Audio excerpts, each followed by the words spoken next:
For goodness sake, kid. Keep your voice down. Your father's listening to the radio. This is the Annie Frey Show on 97.1 FM Talk. Tuesday. Hi, Tuesday. Hi, folks. I'm happy that you're here with us. I thought when I woke up this morning, I had to go to an appointment early this morning, and it was nice outside. When I came out of the appointment, it was raining, like spring saturating rain. Is it going to do this all day? I haven't heard Dave Murray's forecast I don't yet. know, but it was, the clouds were moving in weird directions, too. You get to the point, maybe you're at this point right now, if you're mom, dad, grandma, grandpa, where your kids have baseball games, where you're like, rain wouldn't be the worst thing. Just a little extra breath in there in the busy schedule. Well, if it rains enough. We played a rain game the other day, and I was not happy about it. At what age? 9. Why? And it's a rec league. Why? That says you. It's raining, and it's the rain in the forecast all day Saturday. And it was like, it's just a game. And we kept waiting for somebody Baseball to say, is life. it's going to be canceled, and nobody did. So we went, and we played half the game. Did you get wet? Did you have I had an umbrella the whole time. Do you have any of those? I've really thought about investing in one of those pods that you can sit in. It's like a little mini tent. You can put your lawn chair in there. They're great. Well, I don't sit outside in the winter for anything, really. Oh. I just don't have that. Because you don't have a pod. That might be the reason. Hard to tell. We are continuing to monitor the situation with the Iran peace deal with President Trump, the Memorandum of Understanding, or as Ryan calls it, the... Nimau. He was changing the TV station when I put him on the spot, and I did not know that, the Mao. But I can't say it like he does. I can't use the accent that he has.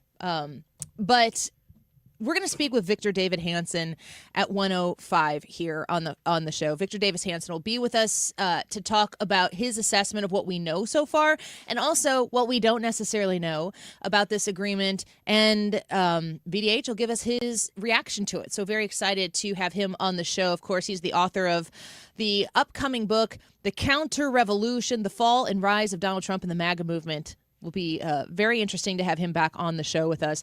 Rachel Reisner is going to be with us in 20 minutes or so from now. What's happening? I just can't get the What's going on? Fox News on. You can't get TV to work? No. That's like the one thing I thought you'd be really good at. Oh, no, I'm terrible at that. We're going to talk with Rachel Reisner, as a spokeswoman for Freedom 250, and this goes to our YouTube poll for today. And I really hope that we have an overwhelming response on a specific answer to this, but y'all are going to have to tell me by going to the Annie Frey YouTube chat to vote. Will you attend an event centered on America's 250th? So obviously it's starting to really pick up the pace in all different types of things that you see. And this doesn't have to be like, you don't have to go to the National Mall in Washington, D.C. to take part in, the Great State Fair or something like that. Although I keep looking at my husband going, we should just get in the car and go. Yeah, there's probably deep fried candy bars. Let's just, I could probably get those at like the World's Fair in Prairie Town, Illinois. You could probably get them at the National Mall too, though. Do you know about the World's Fair? I think so. In Prairie Town? Oh, no. Okay. Well, then if you know, you know. And some of you listening are like, she talked about the World's Fair. It's kind of akin to Mardi Gras, different location.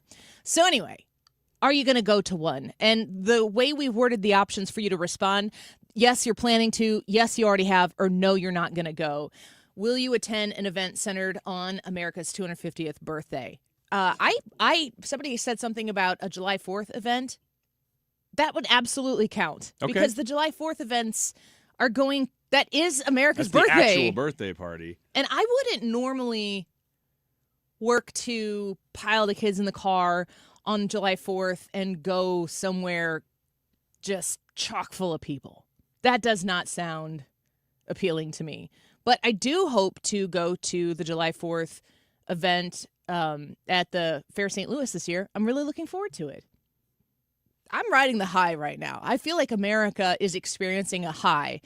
And I can't think of the last time. I mean, seriously, Ryan, I'm thinking back to when I was 17 years old.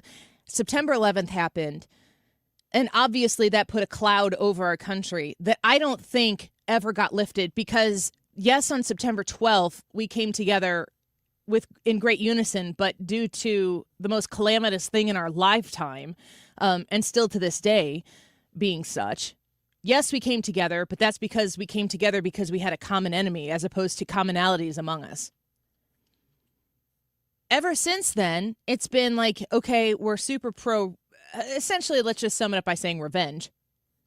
Until the war just kept going on and weapons of mass destruction, and then George W. Bush became George W. Bush the way a lot of people remember him right now. I still have a place in my heart for him. And I know that that's like controversial among people on the left and the right.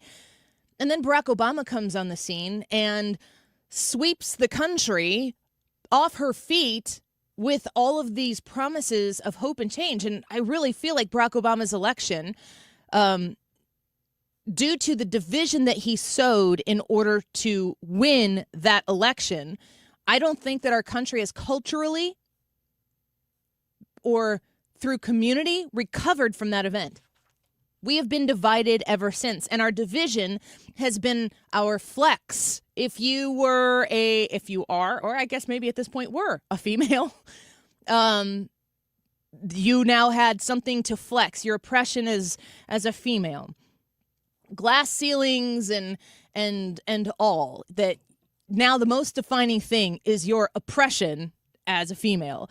Obviously, if you're a person of non-white color, then that becomes the thing that leads you through your day. That's your most defining characteristic. If you're a member of an LGBT community and then eventually LGBT community, that's the most defining thing about you. And it's the first foot you put into any room that you ever go in. It's your responsibility. Now, God forbid, you white men listening to the show, not only are you not allowed to lead with the first foot into any room, you better get yourself to the back of the line. You better move yourself to the back as a bit of penance and reparation for your existence as a person who was born with an XY chromosome and skin that was white. Like, that is your lot in life. That is your burden. People are really tired of this. And it's not to say that there is some sort of natural societal order that existed that we want to go back to. We just want to go back to being dudes. And what do you call women dudes? Femmes. I don't think that's it. I was going to say fembots, but no. I knew it wasn't that. I just stopped short. Chicks. I don't know. That's kind of like chicks. That's a guy name for dudes. Yeah, that's for girls. That's what guys call girls when girls aren't around. Chicks. Still? No, but we did. Yeah, there was a moment in time. Yeah.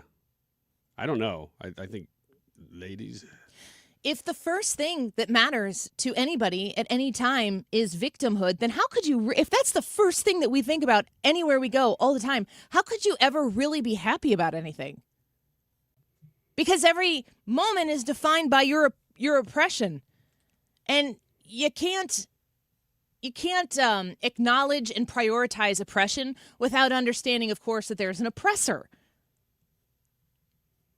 What a devastatingly sad existence to live in all the time. White men want to go back to being good men and bad men. Like, let's decide. Let's judge a man. I don't know. How would you say it? Like content of character, maybe?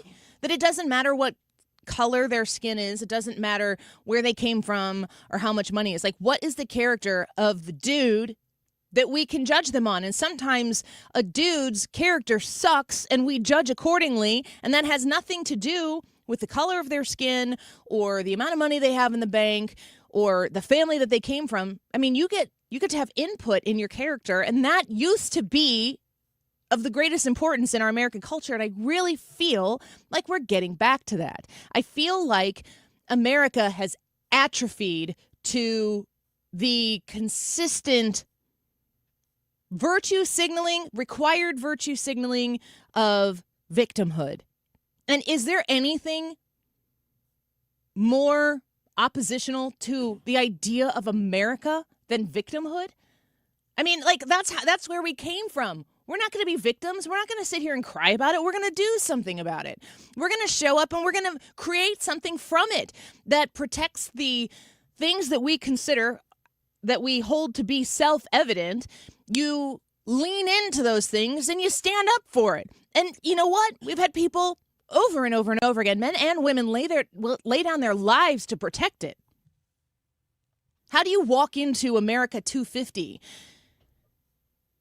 and like victim limp into a celebration like that? You can't. And we don't want to.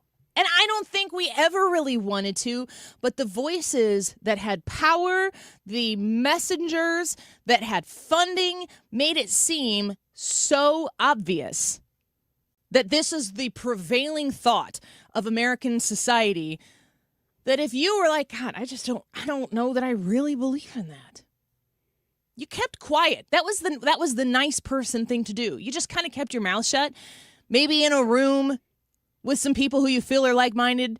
You got real good at the side eye. Something goes on and you side eye that person and they side eye you. And that's your First Amendment right. It's freedom of side eye, because you don't want to speak up because you don't want to be canceled. Do I really want to get canceled over fill in the blank here? And America, in my opinion, is saying, cancel me. If you're an American, can you be canceled? Because if you're espousing things that are a part of who you are, if they are soul issues, if they are things that are foundational to your moral core, and you're stating them out loud, again, can I look at that person and judge them on their character? Chances are, many of the things that have been canceled before, a lot of people were sitting around going, oh my God, I'm never going to say anything because I believe the exact same thing they did. San Francisco Giants are experiencing this right now. And we're going to talk about it when we come back, because a lot of what has been pushed into society and made to be something that was socially not acceptable, socially required, we are seeing across the board in multiple different places members of society going, I'm done with this. You got a problem with it? Sucks to be you. And it's great. So let's talk about that when we come back. San Francisco Giants pitchers on Pride Night made a decision. We're going to talk about that decision and react to it here when we return on the Annie Frey Show. Go vote in the YouTube poll and let us know, will you attend an event centered on America's 250th? Yes, you're planning to. Yes, you already have. Or no. YouTube.com/@AnnieFrey, and flood us with your texts. Especially, I would like you to pick these out specifically, Ryan. If you know of an event that's going on that's acknowledging this, or if you're a business or a company that's acknowledging this yourself, jump on the text line and tell us, and we'll promote it for you. 314-241-9797, 314-241-9797. Right back.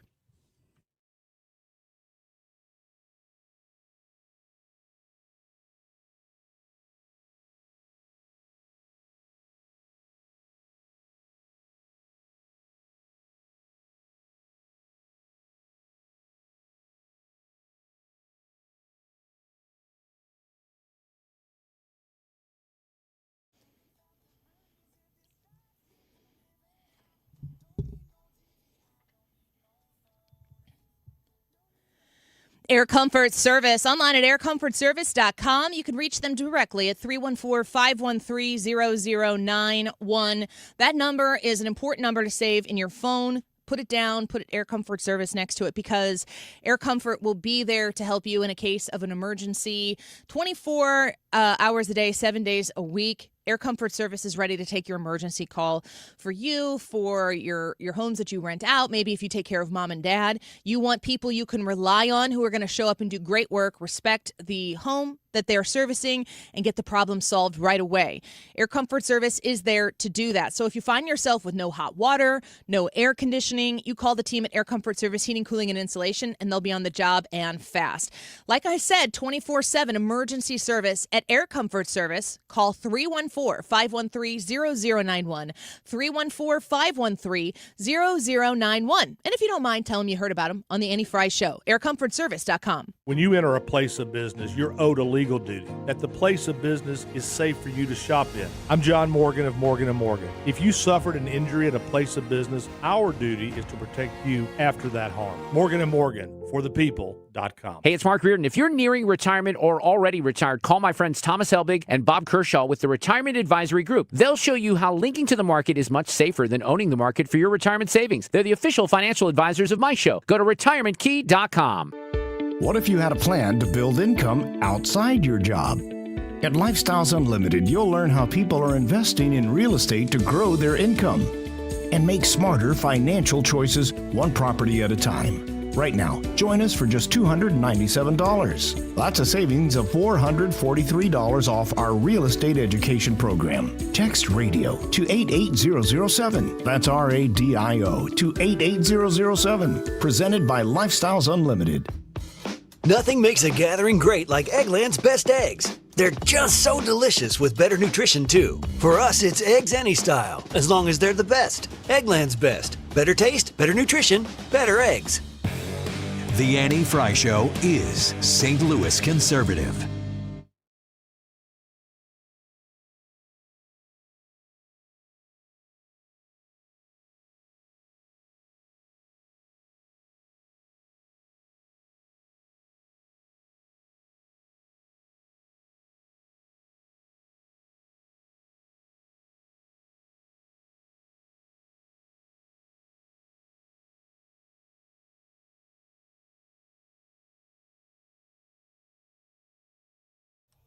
Welcome back to the Annie Frey Show. So there is a story that is circulating right now. Ryan, I don't know if you've seen the story of the San Francisco Giants on Pride Night.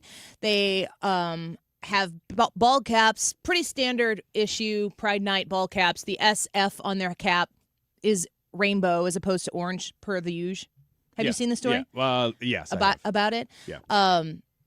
So there are multiple pictures on the San Francisco Giants. There happened to, I think, 3 pitchers that maybe pitched that night.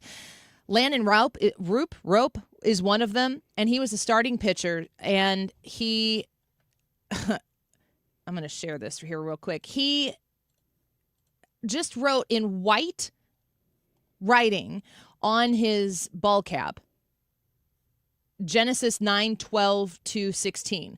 So let's just take a dip and see what that says. Genesis 9:12-16, and God said, "This is the sign of the covenant I am making between me and you and every living creature with you, a covenant for all generations to come. I have set my rainbow in the clouds, and it will be the sign of the covenant between me and the earth. Whenever I bring clouds over the earth and the rainbow appears in the clouds, I will remember my covenant between me and you and all living creatures of every kind. Never again will the waters become a flood to destroy all life. Whenever the rainbow appears in the clouds, I will see it and remember the everlasting covenant between God and all living creatures of every kind on the earth." So these pitchers for San Francisco, among other people who have participated in this, are essentially saying, I will wear the rainbow hat, and this is what the rainbow means to me. First Amendment right? Is there a Major League Baseball responsibility here when it comes to the uniform and what's acceptable and what's not? Sports Illustrated reports here 3 Giants pitchers were issued a warning from Major League Baseball after they appeared in Friday's game against the Cubs with Bible verses written on their Pride Night caps. The league notified the players that similar behavior would not be tolerated in the future. Right-handed pitcher Landon Rope started Friday's game on the mound. Etched on his cap throughout the game was Genesis 9:12-16 in white lettering. The writing was in reference to the Bible verse, Genesis 9:12-16. Isn't it kind of funny that Sports Illustrated has to say that? Yeah. On his cap throughout the game was Gen 9:12-16, and they're like, to clarify, that's in reference to the Bible. Yeah. Okay, got it. I mean, okay, maybe for some. Quote, "The writing on the cap violates our rules and consistent with normal practice. We have warned the players about future violations." That, according to MLB Chief Communications Officer Pat Courtney, who told that to The Athletic. In addition to Raup, a pair of San Francisco relief pitchers, JT Brubaker and Ryan Walker, also took to the mound on Friday's game with Bible verses on their hats. Additionally, reliever Sam Hentges opted against wearing the Pride Night cap, entering the game with the team's standard black and orange cap as opposed to the one with the rainbow logo. When asked about his decision to write the Bible verse on his cap route in his post-game media address, he explained his stance on the matter, saying this: "It's just about God's covenant and a promise that he makes to us that, his faithfulness and his mercy, that's just kind of something I believe in. And I stand firm in that. And I'm thankful we live in a country where, we have the freedom to believe what we want and express what we want." They go on to quote the Bible there in the Sports Illustrated article, which I think is good, and then give some stats as to what happened in the game. Reporters asked Giants manager Tony Vitello if he discussed the situation with the pitchers prior to the game. And Vitello said, "Not really. I mean, just kind of a general knowledge of the individuals have the freedom to do what they think is best. But I do think it's been apparent from day one, actually, even some of the exhibition games, it's pretty impressive how the Giants as an organization try and embrace the entire community." So here's the question, folks. Are people who are Bible-believing Christians who look at a Pride Night, and I mean, I'm not telling you something that you shouldn't know already. Many people interpret Scripture to say that a homosexual lifestyle or LGBTQ, blah, blah, blah, that it is against God's design. That's what a lot of people interpret Scripture as. And if you are reading your Bible and practicing a religion and going about your day, moving about your job, and your job is to throw strikes and win baseball games, why is something that is in antithesis to your spiritual scriptural beliefs why is a player having to espouse things that they don't believe in? We've gone a couple decades now where a lot of pride has been merchandised and marketed in a very front-facing way, very pushy with it, where I feel like if you're somebody who's in the LGB community, there is Pride merch out there for you to buy probably 12 months of the year. And if you want to go to a Cardinals game, if you want to go to a Giants game, and you want to connect that part of who you are with being a Cardinals fan, that opportunity exists for you. You're not going to go to a game in a Major League Baseball stadium walking in with some Pride merch on, especially even when it's manufactured and sold by the teams themselves. You're not going to walk into there and have someone say, "You're going to need to take that off." And if that's the case, then why are they telling baseball players, "You're going to need to put this on"? Yeah. That's the problem here. If there are people who are very passionate about this issue, maybe they're a member of the community themselves as a member of the San Francisco Giants or any ball team. Maybe their brother or sister is, or mom or dad, or whatever it might be. If they want to express that and Major League Baseball is comfortable with that, there's a partnership there that allows those individuals to have that expression. You call it a uniform for one thing, for a purpose, because a team is supposed to present themselves not as individuals, but in a uniform capacity. People are going to say, "Annie, on July 4th, on Memorial Day, they put the flag in there. They put camo colors on there." I mean, honestly, if you're going to ask an athlete to espouse some sort of social message that goes against their beliefs, I feel like Christians are the only people who are going to be forced to do that. You put if there is a practicing Muslim pitcher who's like, "I'm not wearing that," everybody will sit down and say, "Well, I applaud your decision to make that call for yourself." Or they just don't talk about it. You wouldn't even know that it's happening. But Christians are the ones that are out there that look at their Bible, they interpret it a certain way, and there are other Christians who believe that there's nothing wrong with that. Not that there's anything wrong with that. You got a Seinfeld quote. I know. I didn't even watch the show originally, and that's so successful that I know the phrases. Yeah, you do. If it goes against a Christian's beliefs, why are we trying to force this upon it? What San Francisco has done, and I'd like to know the answer to the question, and maybe it exists out there somewhere. Did this pitcher ask if he could just not wear the hat? Did he wear the hat and say, "I'll wear the hat, but I'm going to put this on it"? They got to send a message with the hat that they were wearing, but it was the message of their choosing, not of somebody else's choosing. We've been around this track over and over and over again, laps and laps around it. If the Major League Baseball wants to embrace the LGBT community and do that, then they, as a company, they're a private company, they get to choose to do that. But why would they push? Make it an option. I mean, seriously, on July 4th, get your red, white, and blue hat and give your players the option to wear it or not wear it. I would like to know who chooses not to. Yeah, that's fine. There might be people who aren't Americans, who are from other countries, who don't want to wear it. I don't know. I might even understand that to an extent. But Christians are the only ones who are told you will do this, and if you got a problem with it, sit down and shut up. And there's a problem with that. Rob Schneider tweeted out in response to potential future fines here, I will pay the fines for any Major League Baseball Christian player who wears a Bible verse on their uniform. And then he said MLB is anti-Christian. I don't think that they're anti-Christian. I don't think Major League Baseball knows what to do in this moment in time. Coming out of the super forced, woke 15 pieces of flair that everybody has to wear and show at all times. We went way too far with the pendulum to that side, and we're coming back to the middle, and all these companies, Major League Baseball included, is trying to find normal, where people who want to wear that hat can wear that hat, and people who don't want to wear that hat don't have to wear that hat. I mean, boy, that's as First Amendment as it gets.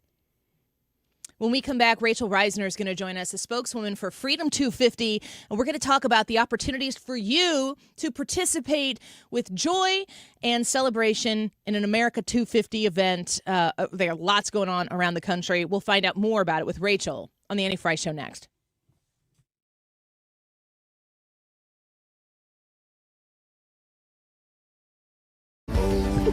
How's business? Good. Are you up to speed with the new beneficial ownership reporting requirements? Sort of. What's it about? It's a new initiative to help fight crimes like money laundering, fraud, and drug trafficking. A lot of small businesses like ours just have to report some basic info to the federal government about the real people behind them. Reporting your company's beneficial ownership information is quick, secure, and free. And it helps protect U.S. national security. Learn more at fincen.gov/BOI.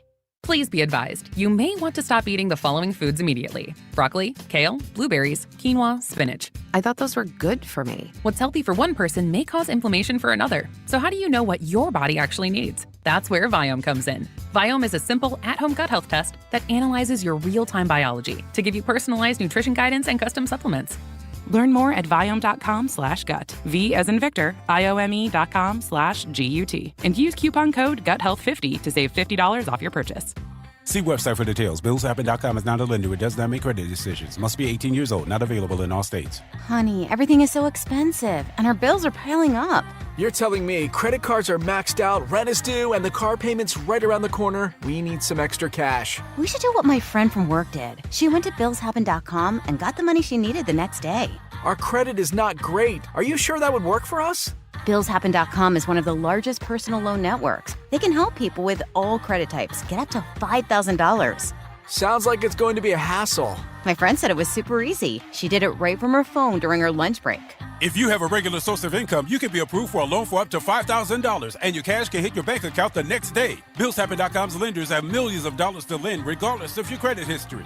Guess what? I went to BillsHappen.com, and we're getting our money tomorrow. Wow, that's fast. Problem solved. If you need extra cash, go to BillsHappen.com. That's BillsHappen.com. BillsHappen.com. Today's YouTube live chat poll for the Annie Frey Show is, will you attend an event centered on America's 250th? Let us know what you think. It is 12:32. This time check is sponsored by Jerry Kelly Heating, Air Conditioning, Electrical, and Plumbing. It's time for a $98 AC tune-up. JerryKelly.com. Born in the Midwest, built on common sense.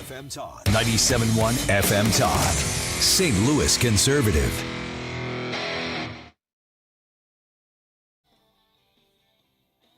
Welcome back to the Annie Frey Show. Our YouTube poll for today, as Ryan just mentioned, we're asking if you're going to go to an America 250 event, if you're hoping to. You might not even know really what's all out there to attend. And I've looked at my husband 100 times, and I'm like, we should put the kids in the car, and we should go to D.C. And he kind of looks at me like, if you want to go, we can go.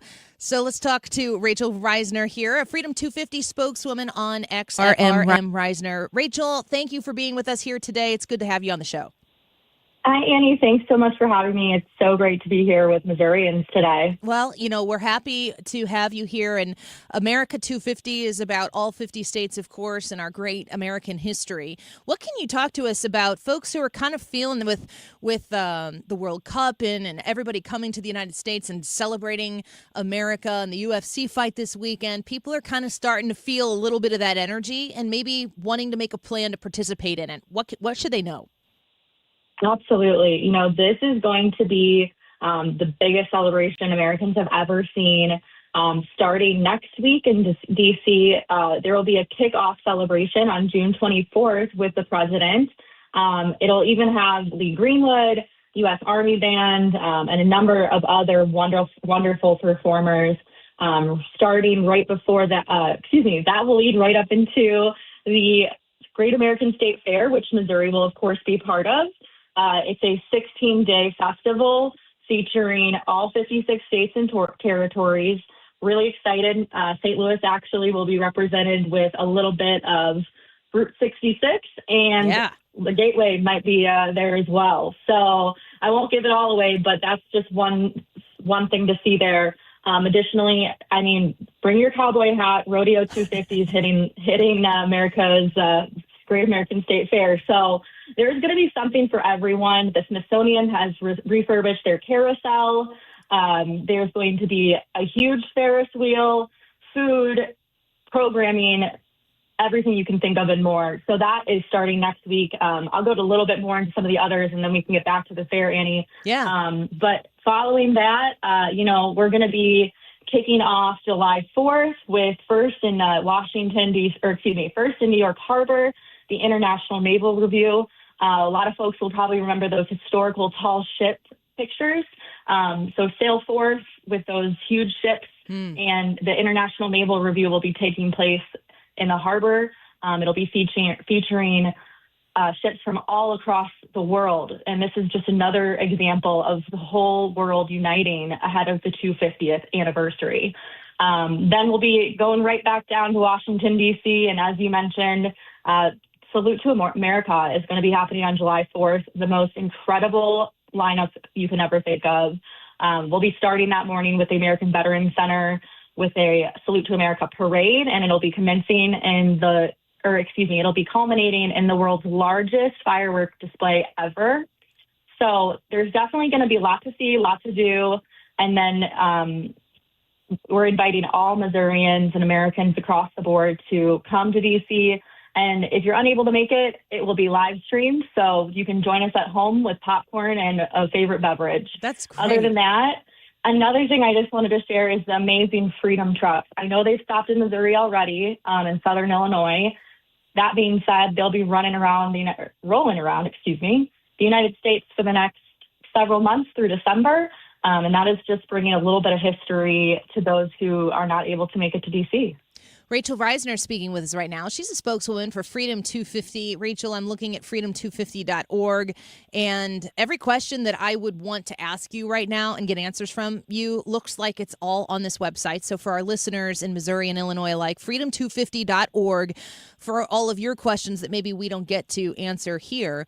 Talk to me about costs or need to reserve your space at any of these particular events. How much pre-planning should folks do before they show up to celebrate?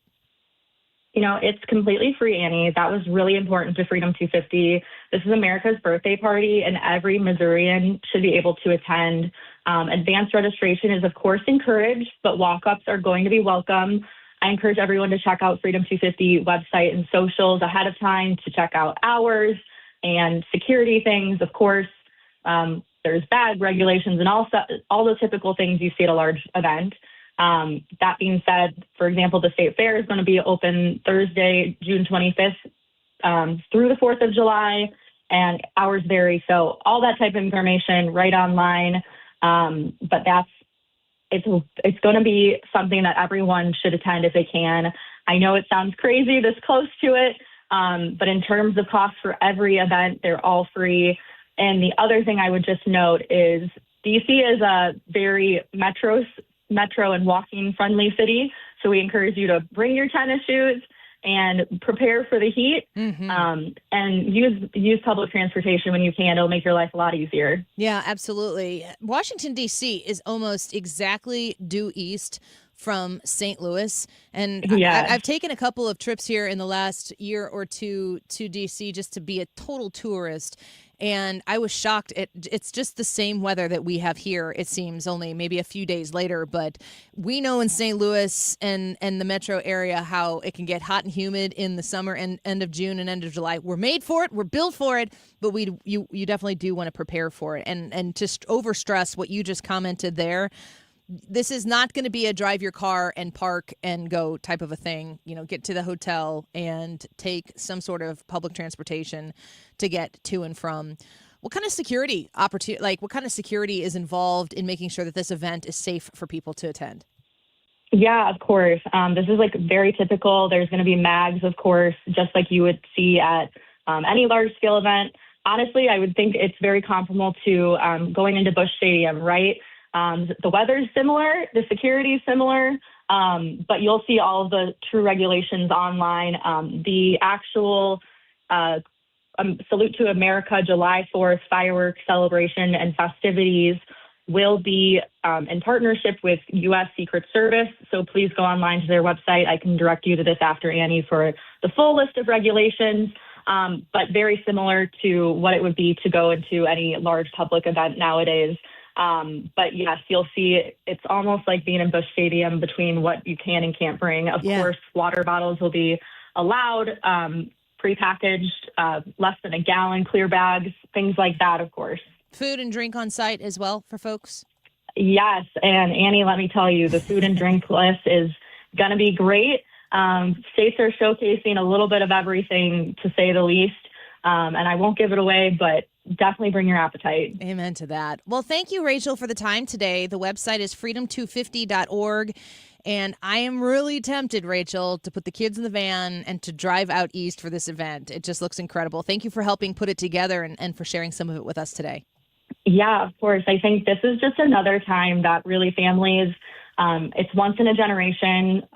I can't talk about how impactful and memorable it'll be for your family. I mean, my dad always talks about what the moonwalk looked like in the, back in the day. And I was able to see Artemis 2 launch with him this time go around, and, joining him this summer in DC is just something I think I'll cherish for the rest of my life. And I hope others are going to do the same with their friends and family. I know it's a big feat to get out there and it can be costly sometimes, but I think every dime will be worth celebrating with your loved ones at this special moment in history. Well, we're grateful for the information, and we'll let you know if we're headed out there. St. Louis, Missouri, and Illinois alike. Let's go. It'll be great. Rachel, thanks for the time today. Of course. Thanks, Annie. Hope to see you all there. Sounds good. Bye-bye. Rachel Reisner, the spokeswoman for Freedom 250, talking about the incredible events that are available at this celebration of America. And I just think it sounds like the fun road trip that you might have been waiting to take. Freedom250.org is the website to take in all of the different opportunities. It's a really well put together website, and all the information is there. Like, I was asking her questions that are basically under the frequently asked questions part. This administration understands tech and digital messaging very well. When you said road trip, I thought of crude prices. And they are down. 76 the last time they had them up on the screen here at $76. They're going down, down, down. Yeah, this is great. Yep. Well, we'll continue to watch it. I mean, maybe your road trip will just be celebration of gas prices. That's all it is. You're just driving around cheering. Yeah. Huzzah, hooray. You just high five everybody on the way there. $74.97 right now. Ooh, yeah. All right, let's take a break. When we come back, Ryan, I don't know how this works. He's going to do a segment about things you should keep to yourself. Yeah, we're going to talk about them. Are you going to talk about the things you should keep to yourself? And I need to know whether these are things we should keep to ourselves. That you should have kept to yourself? Yes. Like, tell us, and then we'll be like, oh, you should have kept that to yourself. Yeah. Maybe my favorite segment we've ever done. We'll be right back.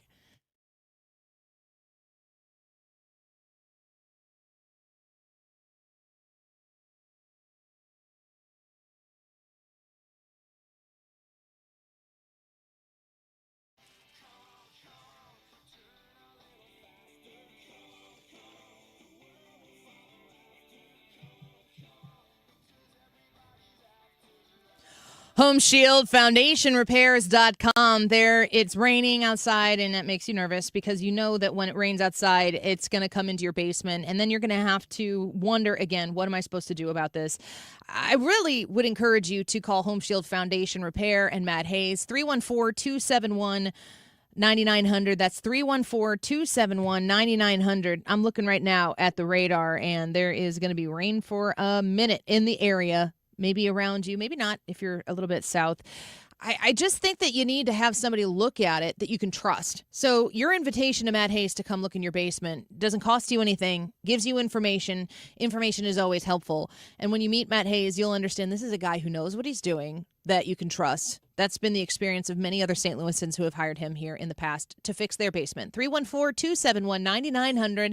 314-271-9900 is the number to call. You can look them up online and learn about all their foundation repair services at HomeshieldFoundationRepairs.com. 97.1 FM Talk in action. It's Mark Cox. Our friends at the USO Missouri are looking for volunteers. From Lambert Airport to Fort Leonard Wood, volunteers help provide comfort and support to those serving our country. Learn more at missouri.uso.org. Hey, it's Mark Reardon with Stewie from Stewart's American Mortgage. We are in the 6th hottest real estate market in the country, Stewie. What can buyers in St. Louis do to gain that advantage with you? You know what, Mark? It's real simple. Number one, the Bagel loan. Bagel looks like a zero, easy to remember. No closing costs, no title fees, no lender fees, no appraisal fees. The Big Bagel looks like a zero, easy to remember. Take that money you're saving, add it to the bid, beat all the other offers out. Number two, we give you the power of the pre-approval letter. What does that mean? We pre-approve you for the maximum amount that you qualify for. You can then go into our portal and edit the letter and raise it or lower it to any amount you want up to the amount you pre-approved. No waiting for the loan officer, no waiting for anybody else. It's all in your hands. And the third thing, we can close in 10 days. That's a big deal. If you go to the seller and say, hey, here's my offer. It may not be the best, but we can close quick. Everybody else is 30 days out. You know it's going to happen quickly with our reputation. Big bam, boom, you got the house of your dreams.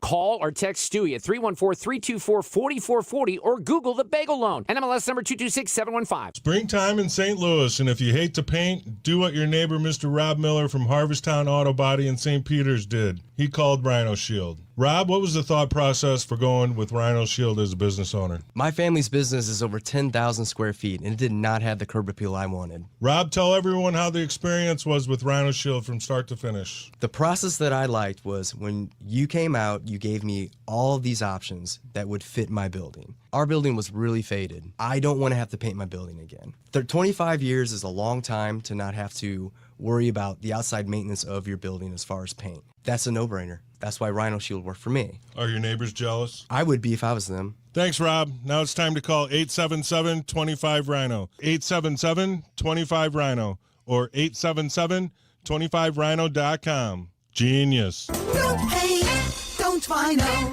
Go Rhino Shield. Never paint your house again. Rhino Shield.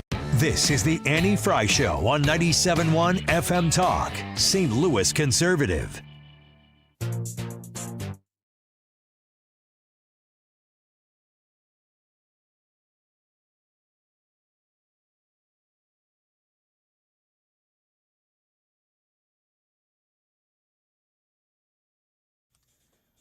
Welcome back to the Annie Frey Show. The YouTube poll for today: will you attend an event centered on America's 250th? Yes, you're planning to. You already have, or no? We're taking your comments on the YouTube live chat. Jackie said, yes, I'm headed to D.C. next Wednesday and have plans to visit the Capitol Mall at least one day for the festivities. 50 States tents, Maine lobster roll, maybe T-Ravs or gooey butter for Missouri. Jackie, that sounds so fun. I'm jealous. Take me with you. Any texts over there? Yeah, there's quite a few. Here's one that says, Mike from Waterloo. I am definitely attending several 250 celebrations. Monroe County is having a July 4th celebration in Waterloo. Nice. Columbia is having their own celebration on a different day, as well as Red Bud, Illinois. Great. So several areas where apparently they're staggering their celebrations, so you can go to all of them. All right. Let's do Wiggins America. Wiggins! Oh! Wiggins! Things you should always keep to yourself, according to psychologists. What's the source? Parade Magazine and psychologists. Got it. Ones they chose. Got it. All right, let's start with one that I think is pretty obvious. Some of these you could maybe question and say, you don't have to keep that to yourself. But this one I think everybody would agree with. Secrets someone shared with you. Oh my gosh, yes. Do you know what drives me the most crazy? I don't know if I could say that of all the things, because a lot of things drive me crazy. When you tell somebody something and you say, please, I'm going to tell you something, but please don't tell anyone else. If that person ever once goes and tells someone and tells them not to tell anybody else, I'm not telling you any more secrets that aren't for the public to hear ever again. It's the easiest way to lose trust. Completely. Like if you're, if you say, even like big secrets where you're like, oh, we're pregnant, or we're getting engaged, or we're getting a job promotion or something like that, and you tell somebody like, this is going to happen, it's not complete yet, please don't tell anyone else. And then they say to somebody else who they think that they can trust, but please don't tell anybody else. Like, that is not your information to tell anyone ever. Mm-hmm. I'm good at secrets. If people tell me secrets, I'm good at keeping those secrets. Can you give us one example? Yes, about the rash that you were talking about. Ah, dang it. That backfired. All right. I've never seen one that color before, honestly. Really? No. Yeah, they start to peel when they get to that level. Next one is saying I told you so. Things you should keep to yourself. Yeah, nobody wants to hear it. It's tempting. Can you slip it in without saying just I told you so, though? I don't say I told you so, but my face does. I can't necessarily help that. I do think, though, if you're talking to an I told you so person, then I think that maybe you can I told you so them. Just to be like, see, how's that feel? Do you say that? I don't think so. Do you say it? Okay, I think the true test is with your spouse. Because that's where the I told you so's happen the most. And I mean, you can have a very you can have a playful I told you so. It could be about something that's completely not earth-shattering important. Yeah. Here's a great example. Here's a great example. You think that you should take path A to destination, and she thinks path B. And she says, don't go path A. You have to run in all the stoplights, and if they're all red, we're going to be late. And you're like, no, it'll be fine. And then you have to sit and hear an I told you so at all the red lights that you hit on the way there. No bueno. You know where that usually comes up is remembering something wrong or right.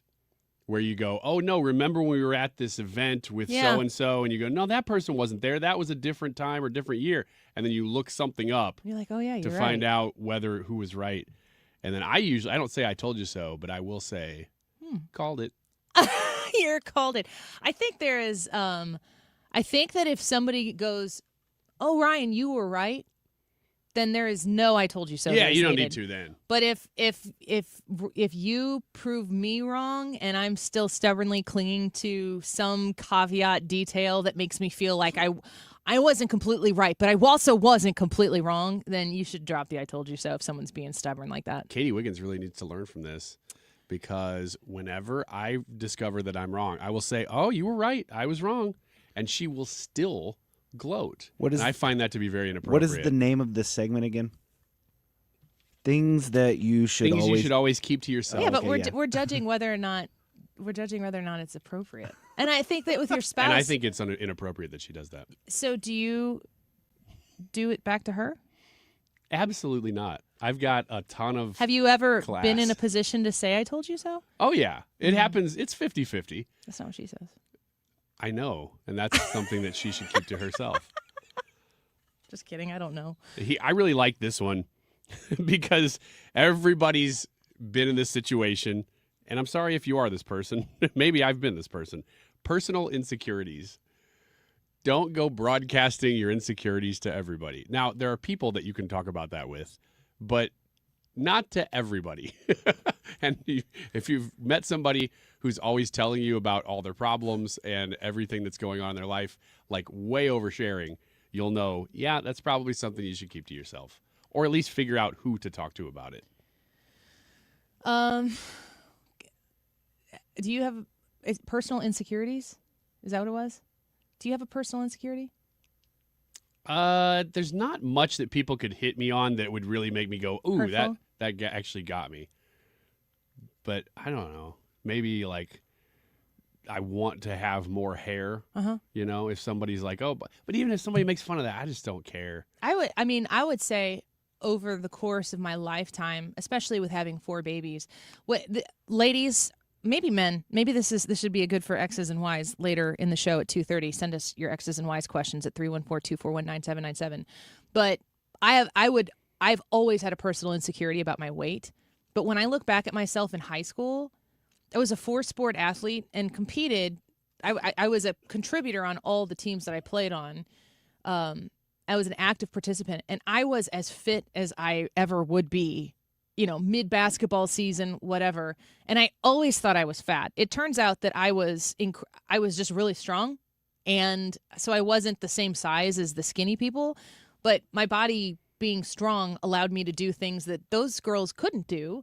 But I always compared into it. And also, ladies, you understand this, growing up in the 90s, what a mind screw that was as far as, body image, culture, and all that type of stuff. But I've always taken that with me. And I'll tell a little bit more story about this later on in the show. In my partnership with Infinite Vitality, I've been on the GLP-1s, but they do these body scans and everything. I found out today that I have, in the last year, dropped 20% of my visceral fat, which is the fat that's around your organs. And my numbers haven't dropped off on the scale, but I've been building muscle, losing fat, but also specifically losing that fat that at 42 is going to make me much healthier as a person and less prone to certain types of disease or whatever. If somebody were to come up to me, though, outside right now after we get done with this and say something about my weight, I would mentally be crumbled by that. Even though I know all of these things and all these statistics, that would be my personal insecurity. So kind of like your hair, my weight.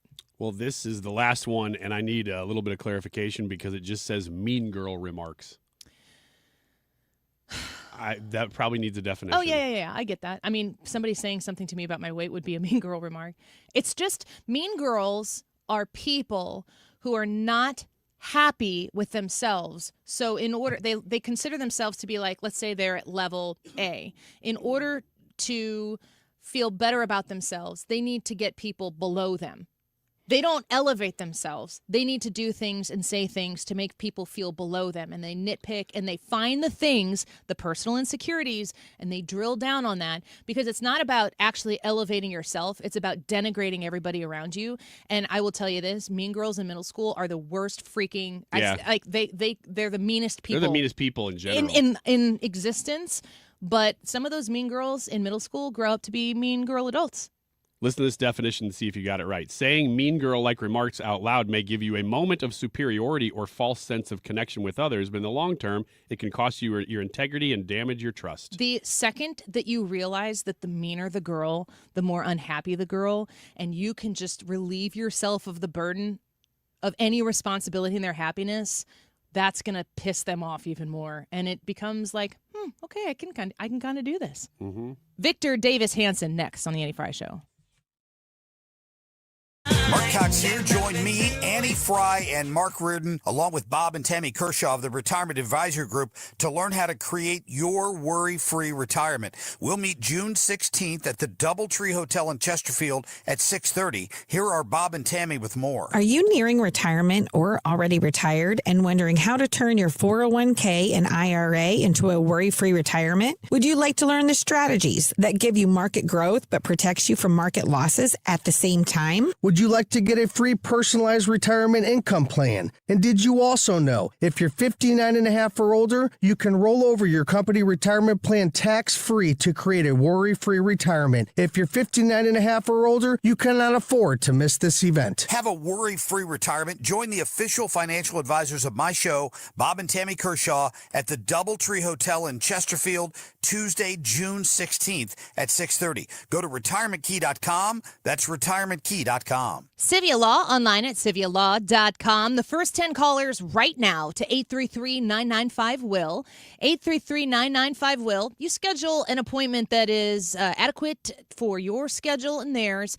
The first 10 callers to 833-995-WILL that mention Annie, you're going to get your strategy session, your initial strategy session fee waived. You just don't have to pay it. but you got to mention my name when you call. Now, if you've been looking to establish an estate plan, if you are looking to have a trust reviewed or an estate plan reviewed that you haven't looked at in a while, this is the number to call, 833-995-WILL.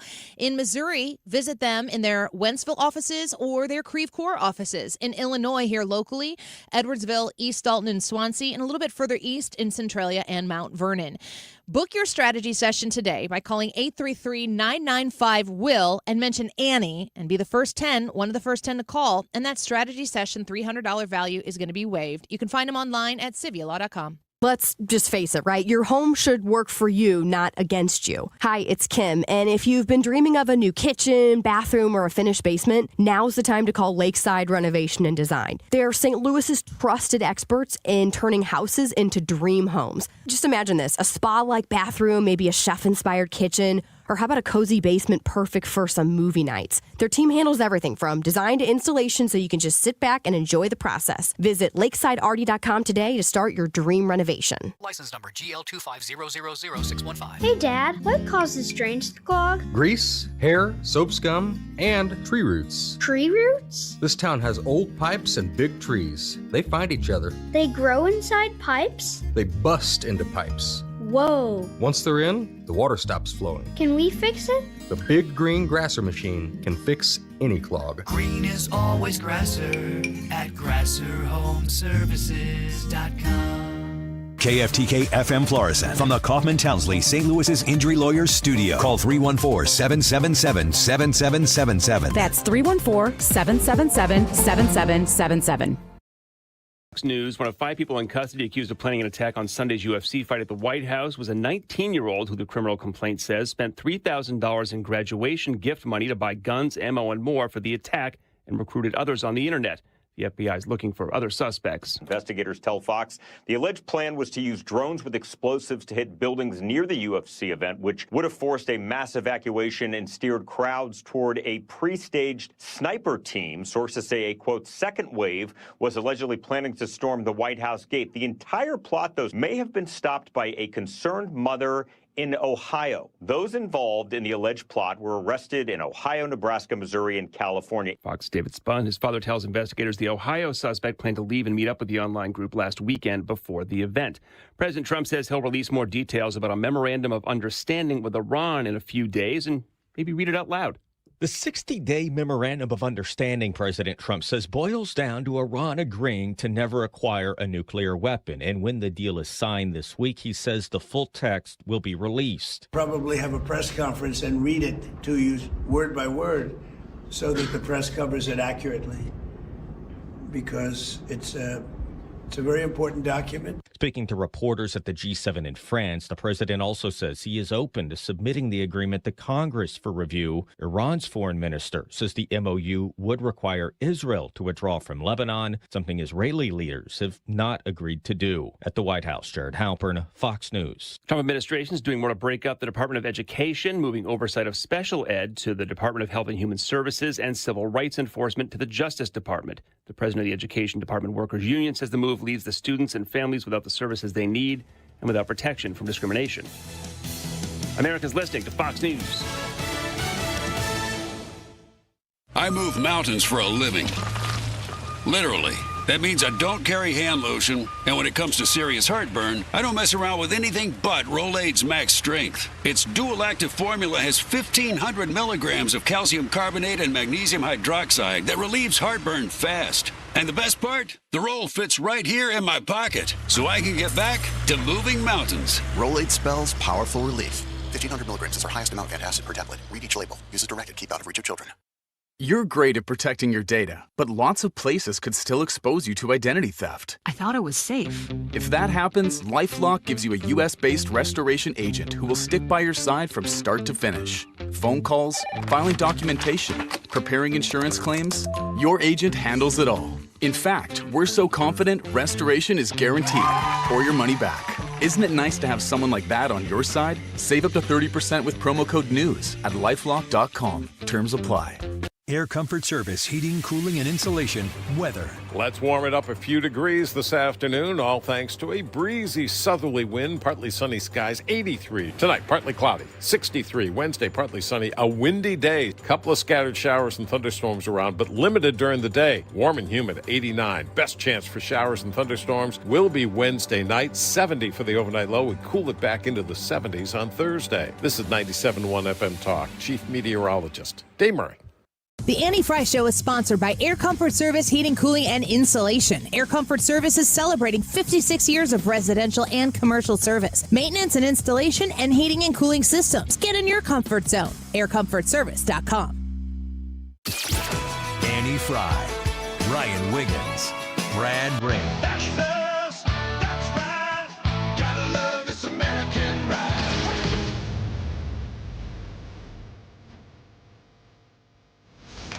For the sake, kid, keep your voice down. Your father's listening to the radio. I'm not America. This is the Annie Frey Show on 97.1 FM Talk. But I'll not only release it, I'll probably have a press conference and read it to you word by word so that the press covers it accurately. Because it's a very important document, and unlike Obama, who could have destroyed the Middle East with a horrible JCPOA, it is the worst agreement. That was a road to a nuclear weapon. Mine is a wall against a nuclear weapon. I mean, I see these people say, but we already had one. That was the words. He paid a fortune for it. We paid nothing. President Trump speaking from France at the G7 summit and talking about the deal that had been put into place during the Obama administration. A lot of folks on the left right now are saying that what they have worked to get right now is no better than where we started, that they continue to, as I mentioned yesterday, the current vocabulary to key in on, the talking point from the left, is a war of choice. That's what they're calling the Iran denuclearization efforts by President Trump. And a lot of folks are saying that JCPOA was a much better deal. Let's get to Victor Davis Hanson, who is a senior fellow at Classics Military History, the Hoover Institution, as well as author of a book upcoming here, The Counter-Revolution, The Fall and Rise of Donald Trump and the MAGA Movement. Victor Davis Hanson, thank you for being with us here today. It's a pleasure to have you on the show. Thank you for having me. Of course. I want to give you the opportunity to weigh in, I guess, on the deal, but I would note that we don't know exactly what the deal is, although a lot of folks on the left are already saying it's a terrible deal. Yeah, whatever the deal is, the key to it is, are we willing to enforce it? And by that I mean act in a disproportionate, not use this word proportionate. And that is, if they violate elements of the deal, are we willing to go back and do what we have done for years in Serbia or other places, disproportionate use of force? So if they decide that they're going to give up enrichment and they delay, if they say they're going to turn over the missile arsenal and they shoot a missile at Kuwait, then we need to hit bridges, et cetera, et cetera. And I don't know to what degree the administration has faced that fact, but there's no history that these people that run this theocracy, if that's who we're dealing with, have any credibility whatsoever. I think they're playing a little bit of bad cop, good cop, that there's a moderate veneer that poses that they're reasonable and they're negotiating, but they either are not autonomous or they are in league with the theocrats and the Revolutionary Guard. We're speaking with Victor Davis Hanson here on the Annie Frey Show. A lot of people referring to the Strait of Hormuz being reopened after this deal, and they say the Strait of Hormuz was open before the war. Is there anything different about an open strait now compared to before this war began? Yeah, that's kind of a ridiculous argument. The strait had been, during the Reagan period when we flagged tankers, it had been closed for a while. The only reason it was open is that nobody, that is the prior 7 presidents, nobody had dared to use force to make them either weaker or to neuter their military or to force them to concede. And so once you do that, anybody who did that, they would reply and try to close the strait. So the other thing that's very disingenuous about people comparing the two accords, Obama had no intention, and they knew that, of ever enforcing it with, bombing or rocketry, anything. And if you look at Iran now, while they do have some remnant or vestigial capability, 90% of their military efficacy is destroyed and their economy is being strangled as we speak. That didn't happen with Obama. He was negotiating from a stance that no matter what you do, it's against my ideology or my foreign policy. I will not hit you. I will not strike you. He had a different idea. That the subtext of that first agreement was, I'm going to create and empower a Shiite crescent with Tehran, Damascus, Beirut, Gaza, and this is going to be a foil or a balance to the Gulf moderates and to Israel, as if there was no moral difference between the two, and then I'm going to come in and adjudicate every once in a while. That was his plan, to empower the Shiite minority, almost as if he was a community organizer in foreign policy clothes.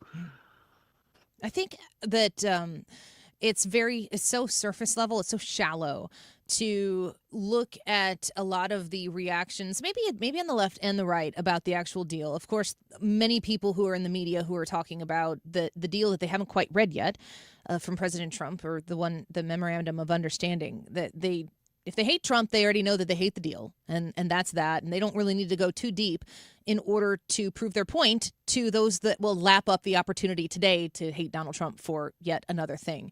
But there's no doubt that President Trump's action and his willpower to go in and denuclearize Iran, that at least the table is set differently today than it has been for decades leading up to this moment. Do you believe that the denuclearization of Iran, the effort here to keep Donald Trump, or for Donald Trump to keep Iran from achieving that nuclear status, was the worthy goal of this administration the entire time? And do you believe they've achieved it? Yeah, they achieved it if they will enforce whatever the accord is. That's the whole key. But if they allow, if 2 weeks from now we see a couple of missiles launched against Kuwait, or a sneaky mosquito boat laying mines, and we say, well, that's minor, then it's all over. You can't do that. Every time they try to break it, you have to be disproportionate so they get it in their head that they lost. Mm-hmm. And I think it is disingenuous because there is no ability right now. There's no cyclotron. They have destroyed the nuclear military industrial complex for the most part of Iran. That wasn't true in the past. And more importantly, they have shown that the American military is willing and able at a moment's notice to go in and inflict damage that no one conceived. I think we were forgetting that they terrorized the Middle East for 50 years. They were 93 million people. They advertised they were crazy. They blew up embassies. They blew up barracks. They assassinated people. They were running Iraq. And everybody said, you might go into Afghanistan, you might go into Syria, but do not touch Iran. They're crazy. And one of the things that we forget, we blew up that whole image of invulnerability and have disgraced them. The other thing very quickly is, under Obama, when he came into office, there was a green revolution. There was 1 million people in the street, and he completely ignored it and empowered that regime. But, if you humiliate that regime and the people look when this deal is going on, and if they get their money from relief sanctions, what are they going to do?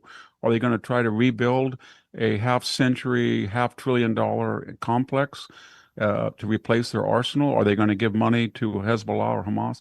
That's not going to go down well with people who are waiting, 5-mile-long gas lines, we hear in some cases. So they're going to have a problem with their internal dissension. And when the Berlin Wall fell, everybody said, well, there was an immediate change. There wasn't. It took months for Eastern European countries to digest that and then throw off the yoke of communism. It took the Russian people 2 years.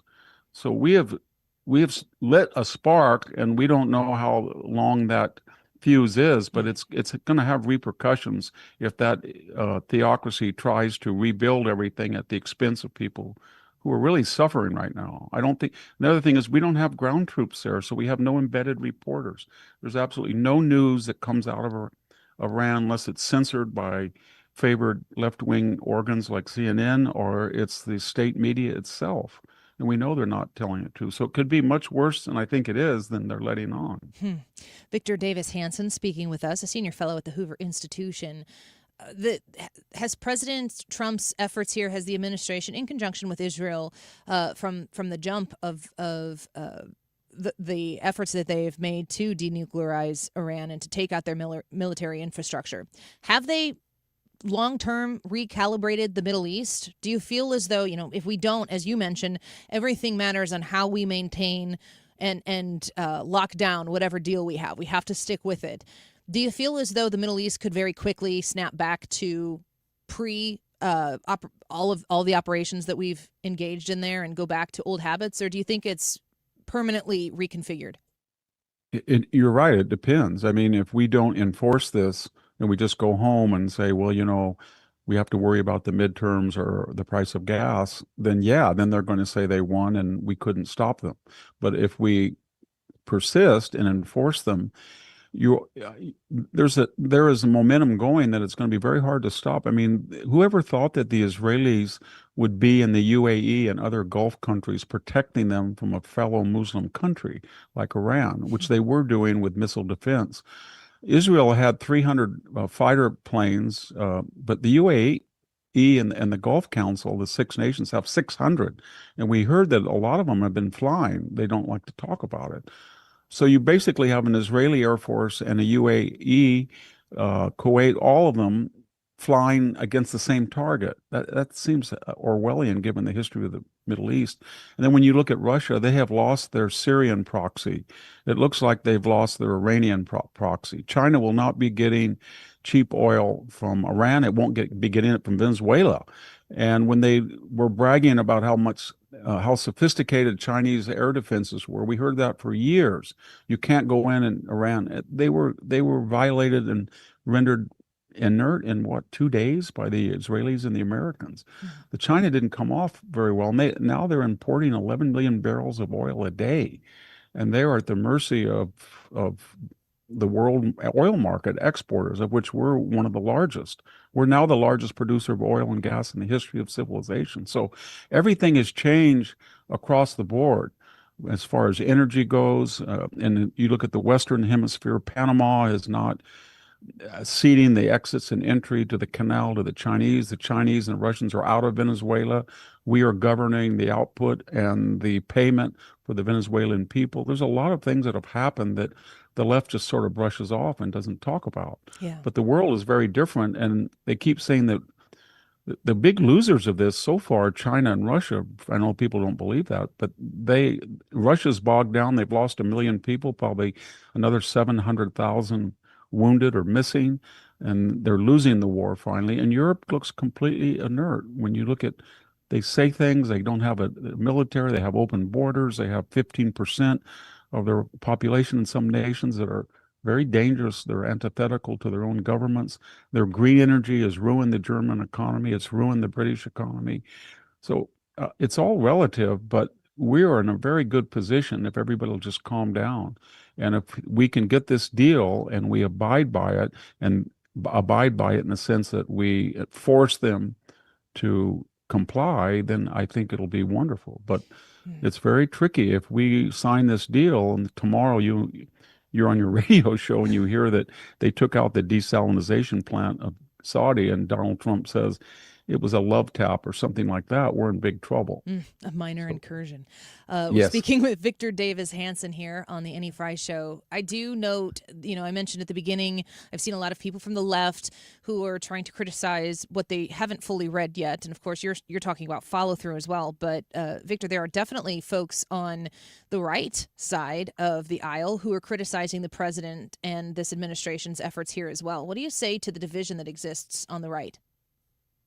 Well, so far, I mean, if you look at the polls, they've gone down a little bit, but they're in the realm of 75 to 85% of people who identify as Republican support the president. It is true that the apostate right, I would say that Tucker Carlson, Candace Owens, and the people around them in various gradations, they're very influential on social media and they have large audiences, but I don't think they've translated that into political opposition. When you look at the Congress, you see a Massey or a Marjorie Taylor Greene, but they're becoming, isolated, dysfunctional figures. You don't see a big Congress of people.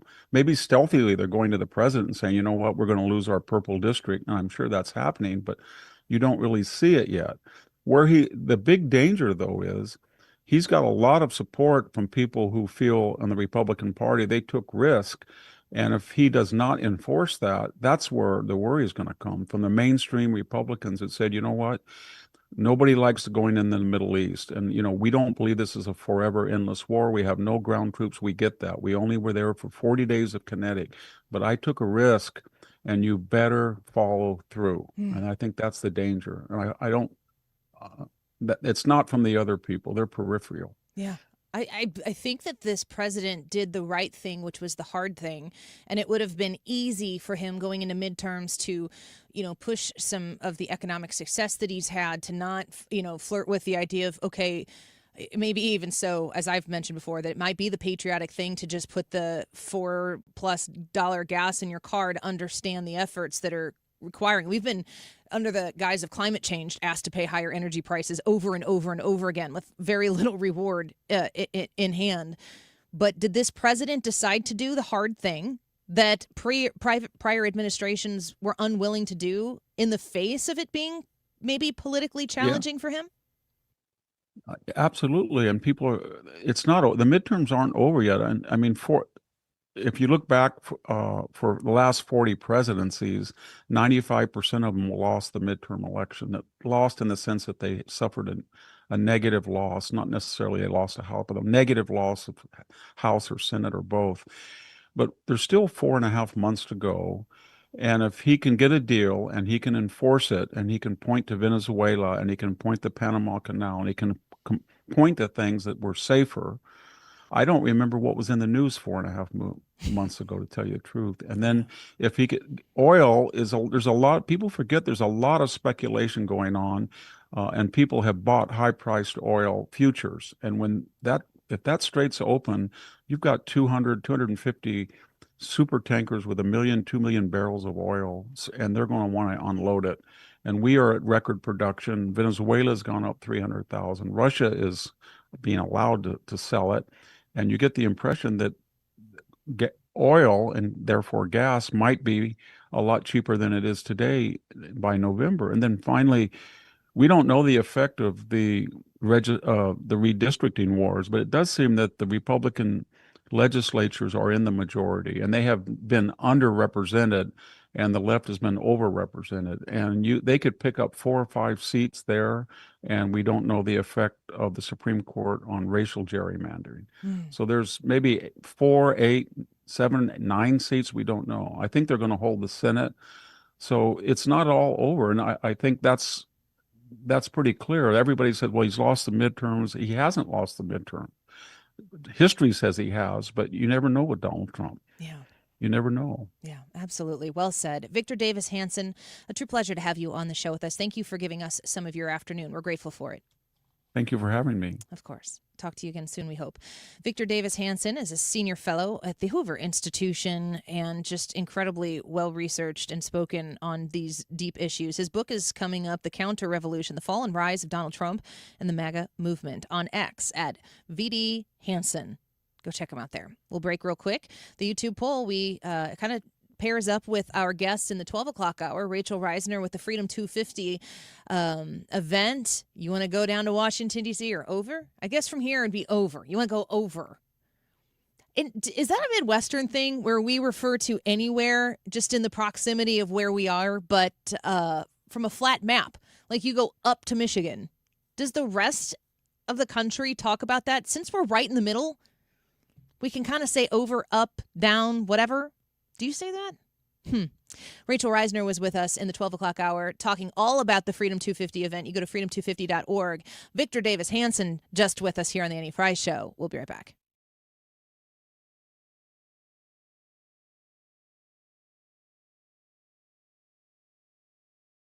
With summer here and the kids home full time, your garage door will see a lot more use. Do it a favor with annual maintenance from Overhead Door Company of St. Louis. The 26-point tune-up is one price for up to 3 garage doors and openers. Get them all done.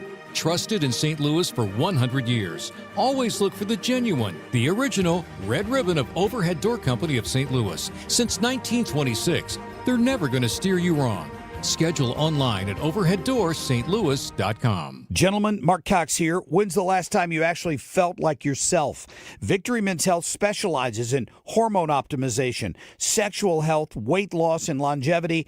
It's built for everyday men who just want to feel better and perform their best. They already have offices in Town and Country, Sunset Hills, O'Fallon, Missouri, and O'Fallon, Illinois. They're about to open a new location in Glen Carbon very soon. It's a higher standard of care just waiting for you. Learn more at victorymenshealth.com. I'm John Morgan of Morgan & Morgan. I've been asked many times how Morgan & Morgan became the largest injury firm in the world. I think I know. When someone comes to us for an on-the-job injury, we have a huge workers' compensation practice. But many times we find a defective product that was responsible for that injury. Luckily for them, we have a product liability section headed by my son, Mike. In addition to the comp case, there's a product case too. Other times, the injured worker is fired or harassed for bringing that claim. We have them covered. Our employment lawyers handle retaliation claims as well as wage theft and discrimination cases, and in some cases need to file for Social Security benefits. No problem. We became big for a reason. 30% of our new cases come as referrals from former clients. Hiring us is easy. Go to forthepeople.com on your mobile device or computer, or call Pound Law on your cell, pound 529. Morgan & Morgan. Injured? Dial Pound Law or visit forthepeople.com for an office near you. It's time for you to get to know my friends at Lit Cigar Lounge in Chesterfield, where luxury meets comfort. Mark Cox here. They have a great selection of rare bourbons, whiskeys, craft cocktails, anything you like to drink, cold beer, premium hand-rolled cigars from the finest makers in the world, even private lockers that are available if you choose to.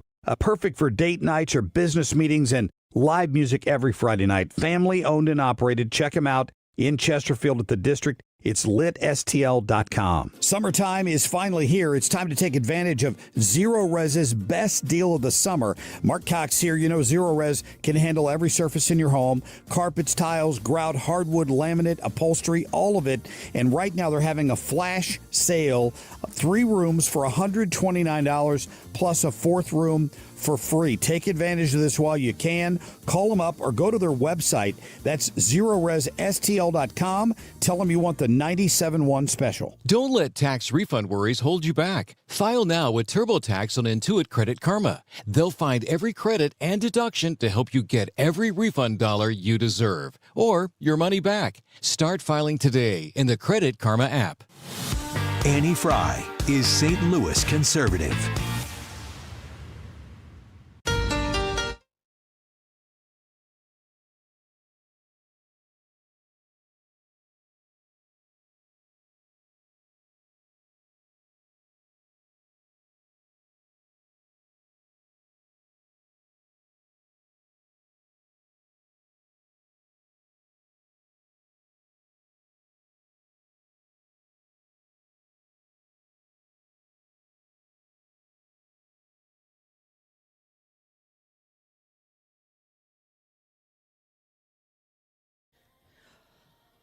Welcome back to the Annie Frey Show. In a little bit here, we're going to speak with Libby Gutberlet. She's going to join us here in studio. She is the CEO of LESA, St. Louis, and David Baese is going to join us as well. He's the Vice President and Senior Commercial Loan Officer at Southern Bank. So they're going to be in studio with us, talk a little bit about Brew in the Lou. If you want to do a little pre-research, go to brewinthelou.com. I don't know if you got to listen much to Victor Davis Hanson, but sometimes you just talk to people who you just know, like on the surf, like immediately entering, you're like, I am inferior to the intellect of the person I am speaking with. Well, it's not just when you interview him. That's what you feel like when you listen to Victor Davis Hanson, even just on a podcast. I need to look at him while he's talking. Yeah. As opposed to most conversations, just in life, I'm better at everything when I'm doing 2 things at a time. I just need to, this is probably an ADD thing. I don't know. Do I have ADD? Yes. But we didn't get diagnosed with things like that. And I don't know that I needed to be.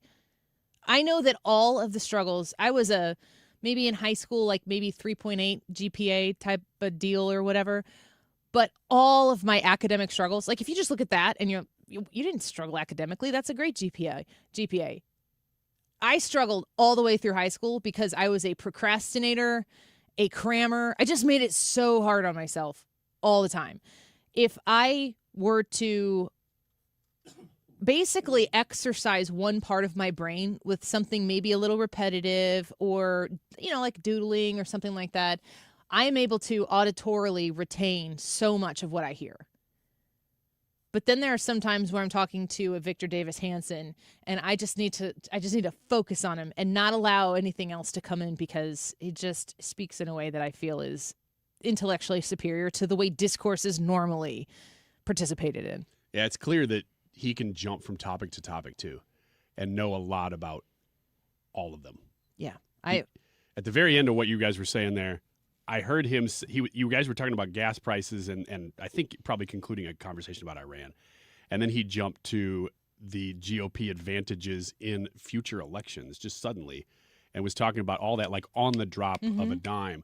And it was just like, yeah, it was pertinent to the conversation. I can't remember how we got there, but it was just like, yeah, there you go. He referred to those people who are just kind of head scratchers right now in the Republican wing as the apostate, That's right? right. That's what it was. Well, as he was saying that, I looked up apostate because it's like that's a word that I think I know. Yeah. That's a word that I understand, but I always want to know because I know that if he's saying that word, he's selected that word. Yeah. So the definition of apostate, an individual who completely abandons or renounces a religious faith, political allegiance, or set of principles. Usually it's used in religious terms. Yeah, well, But it he says used it here appropriately. renounces a religious faith, but it also says a political allegiance or Yeah. a set of principles. So it's not a religious word. Right. It can be used for that, but here Victor Davis Hanson is broadening my understanding of the English language in a way that I appreciate. I learned that today from you via Victor Davis Hanson. And Google. And Google. Google AI overview, Merriam-Webster. I got in the future, I have some thoughts about how stupid AI actually still is. Artificial unintelligence. It kind of makes me mad that everybody thinks it's so great. I think it's pretty great. I'm in. I'm not. People are going to hate us for it. Hate me for it. All right, let's talk to Lutheran Elementary School Association next. Don't go away.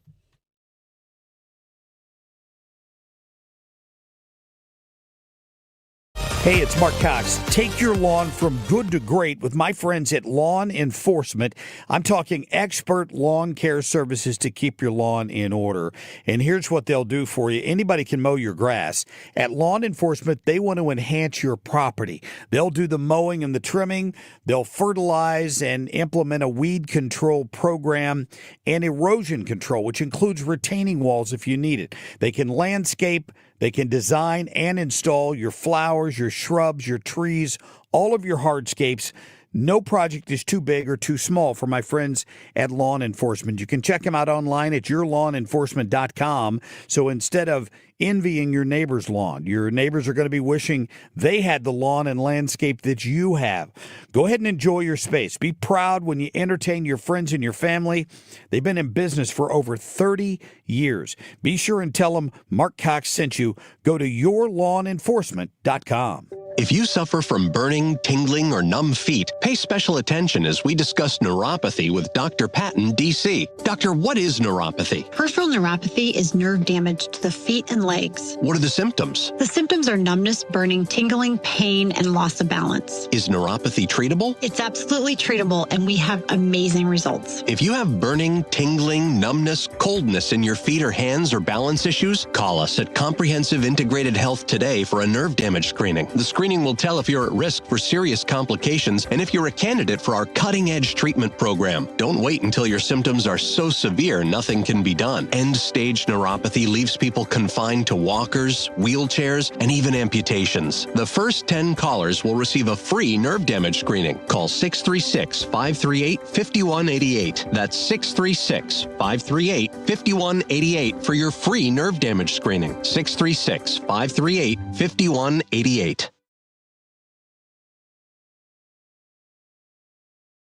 The YouTube live chat poll is, will you attend an event centered on America's 250th birthday? Planning to is the first one. Already have is the second, or no. And by the way, since we have to clarify, yes, a July 4th celebration does count because it's the actual birthday. So let us know. It is 1:32. This time check is sponsored by Jerry Kelly Heating, Air Conditioning, Electrical, and Plumbing. It's time for a $98 AC tune-up. JerryKelly.com. From St. Peter's to Smithton, 97.1 FM Talk, St. Louis Conservative.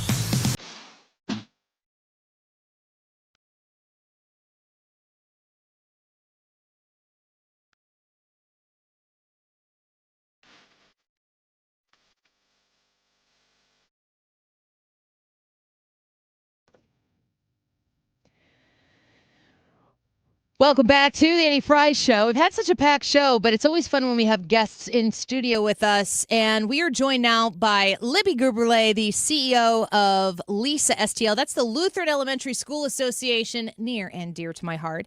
And David Baese, the Vice President and Senior Commercial Loan Officer at Southern Bank. Welcome, guys. Thanks for having us. Did you get wet on the way in here? Is it still raining? Big drops. Big drops. Okay, well, we could use a little rain. I'm kind of praying for rain tonight for a rain out from my son on the baseball field. Little rain, big drops. Yeah, okay. There you go. I'm doing Trump hands Donald for no Trump. reason. Absolutely. So we're here to talk about Brew in the Lou, which is just such an incredible event.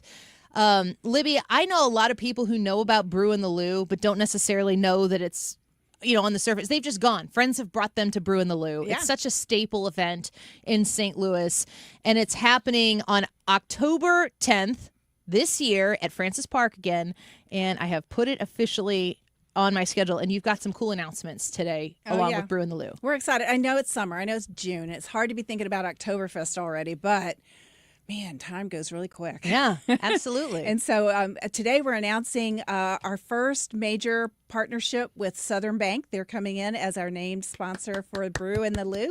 We've got a 3-year engagement with them, and we're excited. Yes, ring the bell. Confetti time. Yes. So we're excited about that. We love our friends at Southern Bank, and they've opened a few new branches in the area, and so they're somewhat new to the area, and they felt that this was a great opportunity to combine a partnership. And actually get to know some of the people in South County who are going to be down at Francis Park at Brew in the Loop. Great park. Well, so we'll talk a little bit about Southern Bank here in just a second, because we want to know about the people who are making this possible. But for folks who are looking to see what Brew in the Lou is all about, or maybe they already know and they just want to make sure they get October 10th on their calendars, what takes place at Brew in the Lou? So this is our 14th year, and we have been bringing in local breweries and homebrew association. So a lot of home brewers. We have close to 90 vendors at this event all around the Lily Pond at Francis Park. So tickets are $60, and we have been doing this for a while. It's a fun event. It's all afternoon on the Saturday. We have a band and music and VIP tents, and it's just a big tasting all afternoon. I know you guys have been doing that for a while, because the name Brew in the Lou, I've heard before I had ever met you guys. Yeah. And so the name is actually really big. What do you get? Because I'm sort of, going, well, if I go, what do you get for the cost of entry? Well, so you get a glass. And then you walk around with your glass and you say, may I see you? Please have some more, please. So you're just doing like little samples, like a chili cook-off. It is a sampling of, Ooh, that sounds fun. like 100 You just beers. said that like Homer Simpson. Yeah, I did. I didn't mean to either. Yeah. So you just walk around with your glass and you get samples from all the tents. We have, all the local breweries are there, but also we have some wineries that come. We have St. Louis Bourbon Society is always there, and some other bourbons. I think we've had Penelope and some other ones. So it's a little, so that's a little bit of everything, but mostly we're Brew in the Lou, so it's about brew. Yeah. A celebration of what we in the church call a good Lutheran beverage. But I don't know if that's what other churches call it, maybe, but the Lutherans and their affinity for beer, legendary. Yeah. So you work with partners and sponsors like Southern Bank in order to make this happen. So David, let me talk to you a little bit about Southern Bank and the partnership that you guys have now with the Lutheran Elementary School Association. Well, we were excited to be a part of this. Southern Bank views this as an opportunity to sponsor an event that has an impact beyond just the day of the event. Yeah. A lot of things you sponsor are just a one-day thing. It's kind of, that's it, it's over. This thing, the proceeds of this, of course, go to help kids attend Lutheran schools for an entire school year. So the way we viewed this was it was a way for us to step in and help communities and help families within the communities that we serve to help them attend schools that they normally could not do. Yeah. And so it really fit in with our goals of having a nice presence in the communities we serve. Yeah. And then on a personal level, I'm a product of the Lutheran schools. I went to Green Park Lutheran School. I went to Lutheran High South. My kids, once my wife and I had kids, we sent them to Green Park and Lutheran South. So, I've seen it personally, the impact these schools make, not only with the wonderful Christ-centered education that they receive, but, the community feel that is fostered in those schools. And that's just something that Southern Bank, it fits their goals, and we want to be a part of. So we're very excited to be a part of this thing. It's incredible. It's a great community outreach by Southern Bank. And Green Park, we know your daughter Sarah. She has we've kind of become friends since she's a volleyball coach and I was a volleyball coach in Illinois. And an incredible athletic program that they have at Green Park Lutheran. So the academics at these Lutheran schools and the athletic opportunity for young competitors, music, STEM, all of the different things that you get at a Lutheran school do feel out of reach for some families. Libby, this is a fundraiser for the Lutheran Elementary School Association. Can you give us some numbers on success that you had over the years with Brew in the Lou? Yeah, Brew in the Lou brings in a couple $100,000 every year for That's us. incredible. And so, and like Ryan was saying, I heard of it before I started working here too. And oh yeah, actually they had Brew in the Lou the day my daughter got married on the Concordia campus. I'm like, did you go to the Brew in the Lou or did you go to the wedding? Yeah, yeah. People had some time to kill, so I sent them outside. Sure. So it was kind of crazy, but this thing has kind of grown bigger than we are. The event itself, as I've looked at it, and so it's one of those things that kind of perpetuates itself. And people go there with certain. We have people that come in from out of state and do reunions at this thing, and we have people that come in from all over the country, Chicago, Kansas City, and so it's become bigger than maybe just a fundraising event. It's really become more of a community event. And a number of Lutherans are there, but it's really a community event. And it's in really a great park, too. I'd not seen Francis Park before I started and ran this thing. And wow, what a park. It's a beautiful place. I think it's a really good reflection, too, of the kind of the collateral experience of a Lutheran school. Like you said, it's not just Lutherans that come to the community that go to Brew in the Lou. There are a lot of non-Lutherans in Lutheran schools all over the Missouri, Illinois area. And when people look into, this is where I'm compelling you, it's a summer, please look. If you're looking at your public school, what your kids are experiencing, folks, what your grandkids are experiencing right now in the public school system, if it's not meeting your needs, and let's be honest, if it's not exceeding your expectations, it's your job to know what opportunities are out there. And what the Lutheran Elementary School Association does is it makes that a possibility for your child, for your grandchild.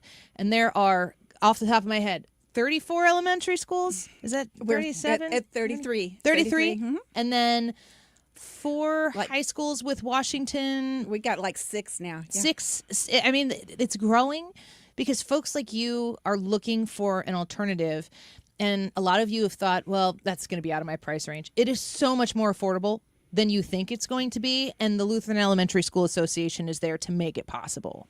Yeah, this fall, we're excited. We've been awarding scholarships this summer. That's the funnest part of the job is announcing the families that we have scholarship money for them. And we're going to be providing over 700 scholarships for this coming fall semester. Incredible. So we're excited about that, and the families are excited to hear from us. So back to you, David, with the partnership with Southern Bank and your history of not just saying, okay, Lutheran schools, that'd be a good community thing for for Southern Bank to be involved in. You have a personal connection to it. What do you see those Lutheran schools, the communities that are within the Lutheran schools and the churches in the area, how do you see them give back to the community that makes you say, okay, we need to help grow that? I think it's the kids that are a product of those schools. They're just what the schools foster, the respect, just being good people. Yeah. So the product of the schools really helps the community because these are kids that are good. They're trying to do good for their communities. So, I think the product itself is the kids, and that's what you want to be a part of, and you want to help that, and you want to foster that, and you want to help kids that maybe could not have afforded to do this. And that's why we wanted to be a part of the sponsorship to help communities that we serve. And then, Libby, before we wrap here, if there are people listening right now, of course, you can go to brewinthelou.com to learn more about this event coming up on October 10th at Francis Park. It's from 1 to 5 p.m. in the afternoon. That information is all at brewinthelou.com. But if somebody's listening right now and they're curious about a Lutheran school and they want to learn more about it or more about the opportunity that you guys help provide people, what's the best way for them to find out more? Well, they could go to our website. We have a list of all of the Lutheran schools in our area, including early childhood opportunities. It is at lesastl.org. That's LESA.STL.org. Okay. And find our school page. Yeah, absolutely. Put /Annie on there. I think that page is still up, and you can see what we've done to help. We have established the Annie Frey Show Scholarship as well to be able to help kids through your donations, the audience here. And it's very near and dear to my heart, and I'm always grateful for the opportunity to promote all of these events that you're doing, especially to be in the community and be participating and growing community in these different areas through your events. So. Thanks, Annie. I You're appreciate welcome. you. Thank you for having us. Brewinthelou.com. Sounds like fun, Ryan, doesn't it? I'm going. Beer. Yes, he is. You gave me enough time to plan for it. So. Yeah, there you go. And that goes for all you folks, too. You go to the brewinthelou.com and spot Ryan Wiggins. And as long as I don't have a kid conflict, I'd love to be there as well. Tickets go on sale August 1st. August 1st at brewinthelou.com. Libby and David, thank you so much. Thank you. Thank you to Southern Bank for your partnership as well to make it possible for Brew in the Lou. You can go to LESA with an E, LESASTL.org for more information. We'll be right back.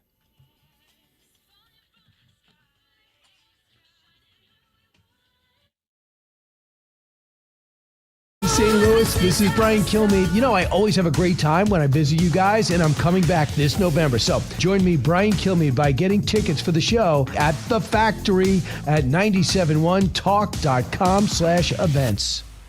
Men. Need a clinic that accepts all insurance, including Medicare? U.S. Men's Medical Center in St. Peters does. U.S. Men's helps men experiencing loss of energy, focus, concentration, and low libido. And they accept all insurance, even Medicare, for testosterone replacement therapy. Patients love the staff and the fact that, yes, I'm going to say it again, they accept all insurance, including Medicare. Feel better? Call U.S. Men's Medical Center at 636-244-5333. When it comes to planning your retirement, there's a lot to think about. Portfolio management, tax planning, and retirement income just to get started. Steve All and his team at the All Financial Group focus on those things and more. Their goal is to help you achieve your goals. Call 636-230-8824 or online, yourmoneymattersstl.com. Investment advisory products and services made available through Impact Partnership Wealth, LLC, IBW, a registered investment advisor. Insurance and annuities offered through Steve All, NPN number 153-07419. Point Pest Control, it's point with an E, pointpestcontrol.com. If you're looking to de-pest your home, I have the phone number for you. These are the people who service our home, and I am very happy that it is a pest-free home. 636-798-0023 is the number to reach Point Pest Control. Now, if you want to look them up online, it's point with an E, pointpestcontrol.com. If you have ants or spiders, gross, crickets, mice, whatever it might be, you are looking to get rid of them. I feel like ants is the number one thing that people try to treat within, like, you go to Walmart or something and get a treatment, or your Home Depot or whatever it might be. And those work for like 48 hours. And then that one ant comes back and it stares at you in the kitchen. It's like, you thought you got us, but you didn't. No, it's because you didn't call Point. Call Point Pest Control at 636-798-0023. Tell them Annie sent you. You're going to save an extra 10% discount on top of whatever the best schedule they have, special they have going on right now. Save an extra 10% by dropping the name Annie in there and stare that ant right back and introduce them to Point Pest Control and tell them bye. 636-798-0023. Point with an E, pointpestcontrol.com. You're listening to The Annie Frey Show. 97.1 FM Talk, St. Louis Conservative.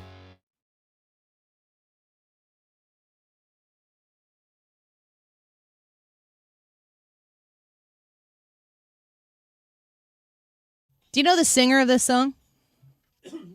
Yeah, it's Tom Sanchez. Back to you, Annie. Back to you. Who are you texting? What's so important over there? Oh, I'm just texting my friends. It's Citizen King. I don't even know. Oh, I do remember that. Do they do anything else? No. Just this. Just They've seen did better this days. And Who else?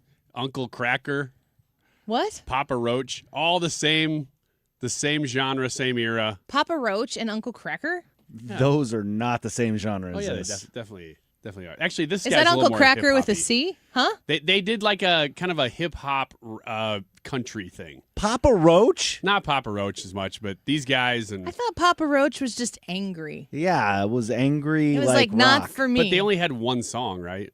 No, they had a couple songs. Clearly, you're not the expert on this. Citizen King, huh? No, with Tom Takes Sanchez. me back. Seen better Tom days. Sanchez. What? Did you see the Did you see the clip that's circling right now on social media, and it's Russell Crowe talking about Gladiator 2? Oh, no. For real though? Yeah. I mean, is he joking or is it? No, he's on a panel, and he's reacting to the failure that was Gladiator 2. Okay. Did you see Gladiator 2? No. Did anybody? Well, that's kind of the point. I could play the clip, but it's 2 minutes long, and it's not rambly, but he's just speaking in a way that is not for brevity here. He says they failed. And they failed because they didn't understand what made the first film so successful. It had a moral core. Here's the thing. Most people want that. On the surface, they might go for entertainment, but if they're going to love something and keep it with them forever, like that movie, the love for that thing is because of its moral core. All guys want to be that man who can stay that strong, and all women want a man who can love them in that way. He goes on to say a little bit in this clip. It's on my timeline, so if you want to actually see him talking about this, and I'm sure there's even a longer form version of it, he says that in the first film that he was in, that the director, is it Ridley Scott? Am I making that up? I don't or maybe remember. that's the second one. I don't know. The director kept trying to put sex scenes in the film because they thought this is what people want. We want to put something in this. It's rated R anyway, so they wanted to put Russell Crowe's character in a sex scene, and he goes, this man's only mission is to avenge the murder of his wife and child, I think, children. The entire story is about his pursuit to avenge their death. And on the way, you want him to sleep with somebody else? He's like, the moral character of this person is completely diminished if you throw him into that scenario, into that scene. And I thought that makes a whole lot of sense. But the way that the second movie was presented was, it's all the visually stimulating things that it appears as though directors think that people want. But at the same time, I think audiences, society maybe has suggested that the virtue-less entertainment is the way to go. So, think vanity and sadism and all of the type of things that you could dip your toe in when you go watch a really graphic movie. Well, that's what people want to see. And what Russell Crowe is saying here, and I find this to be very, very interesting and kind of hope-inducing in my opinion, that you have somebody like Russell Crowe, who's had an incredible career, reacting to the failure that was Gladiator 2. I don't know, Ryan, can you get the numbers for Gladiator 1 and Gladiator 2? He talks more in this thing about how Gladiator the original, is still a movie that is streaming every night somewhere in some place, and that people are still pursuing it, and people are still paying to have it be on their network so that folks can consume it because people still want that movie. And he's talking about what they want is that moral core. I truly believe, and I've said this, you guys are witnesses to this, that I've been saying this for years and years. The Disneys of the world have capitulated to woke culture and tried to serve up these stories that woke culture says that people want to consume. But the noise that came from that culture that was like, all right, everybody's going to sit down and we're going to have a lesson. We're going to relearn what society is. That was so noisy and so, in my opinion, astroturfed. It's not as if there aren't people who want to consume that stuff, but I believe the people who want activism as a very prevalent part of their entertainment is so teeny tiny. It's so small. But when you have protests that take place all over the country that involve burning buildings down and, squaring off corners of a town to stand for something right, and then you look at what they're advocating for, and it's about race, it's about sexuality, it's about, being angry at the fascist government, it's about all of these different rando things that all have to come together, those efforts that we see. And you wonder, how did this just spawn out of nowhere? How do they have the assets that they have to have this protest in Seattle, in Minnesota, in New Jersey, in Ferguson, in all of these different places, Atlanta, around the country, in LA? How do they just pop up? And why is it that they all have 5, 6, maybe more purposes or causes that they are representing there? Together, if it's about ICE, there's still pro-LGBTQ stuff there. If it's about ICE, there's still BLM stuff there. And the reason is so that anytime any of those issues become part of the news story, they can pop up that same effort, and it's all inclusive in that regard. And its inclusivity is its most exclusive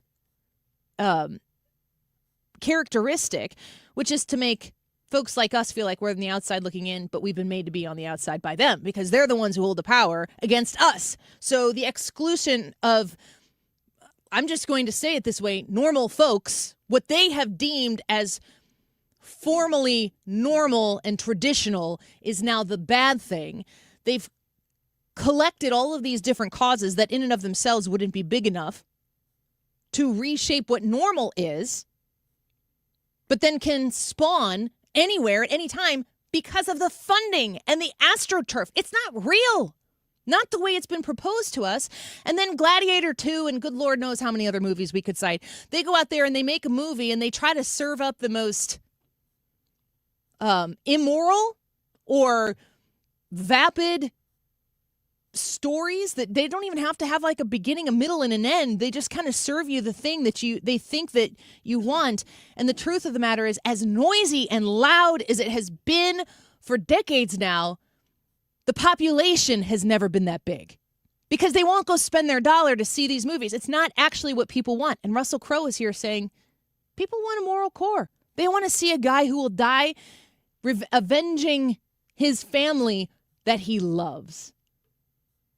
And getting back to that, boy, I'm hungry for it. I'm hungry for it for my kids. So are Americans. I mean, that's why you see, it's one of the reasons why you see the box office numbers just fading. It's technology, it's a shift in society too. But I mean, who is more morally bankrupt than Hollywood? And those are the people coming up with the stories. And they just don't have a moral core. You're right. I mean, they don't have that center thing because the people making it don't have that thing. Maverick is a perfect example of it. It's an incredible story. And there's not anything, and I watch Maverick with my 5-year-old. Top Gun Maverick. We watched that together. There's one F word, and I have said to my oldest too, that's probably an appropriate time to say the F word because you think you're about to get lit up by some super crazy Middle Eastern fighter jet or something, and that's maybe one of the last words you say. But other than that, they just told a pure story. And people, guess what? They show up and they pay for it. I do think that the monies, the dollars, and the senses of it will potentially steer us back in the direction that we need to be in. X's and Y's in about 30 minutes. Text us at 314-241-9797.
the Retirement Advisory Group. You can find them online at retirementkey.com. I'm going to be at this event tonight, and I hope you are too. It's June 16th. That's today at the DoubleTree Hotel in Chesterfield. The event begins at 6:30, but if you show up a little bit early, I'll get there at 6. I'd love to meet you right before I turn it over to the Kershaws so that you can learn about how to create a worry-free retirement for yourself. I think that this is such a smart move, and the DoubleTree Hotel in Chesterfield is a beautiful hotel, and it's a free event, and it will not take up your whole evening. You just go spend about 45 minutes there with the Kershaws, with Thomas Helbig at the Retirement Advisory Group, and learn how to get a free personalized retirement income plan. Learn how, if you're 59 and a half or older, you can roll over your company retirement plan tax-free to create a worry-free retirement. There's a whole bunch of reasons why to come tonight. One of them is I'd love to meet you. If you haven't put it on your schedule yet, call 314-993-9494 and reserve your spot. More details at retirementkey.com. Looking for a smarter, safer way to invest? For a limited time, lock in a great rate with Together Credit Union's 11-month CD special. From day one, your return on investment is guaranteed. No market swings, no surprises. Just a competitive, fixed grows your deposit. Make your money work harder with a financial partner that puts you first. Visit a Together Credit Union branch near you or go online to togethercu.org to learn more. Together Credit Union, federally insured by NCUA. As parents, we measure our child's life in firsts. First steps, first words. But for me, the most important was my son's first breath. Because of Cardinal Glennon Children's Hospital, that moment led to so many more. His first laugh, the first time he said, "I love you, Mama." Make your pledge for patients today at homersforhealth.org to benefit the devoted.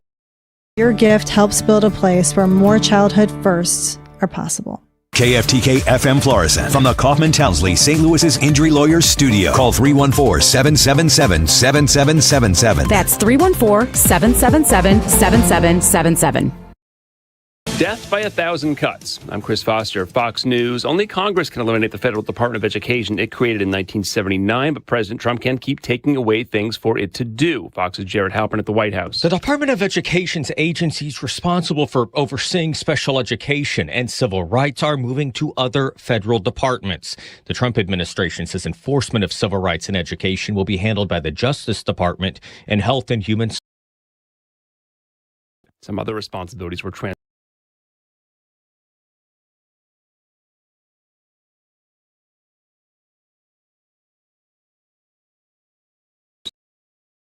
There are more suspects under investigation. The arrests were in California, Ohio, Missouri, and Nebraska.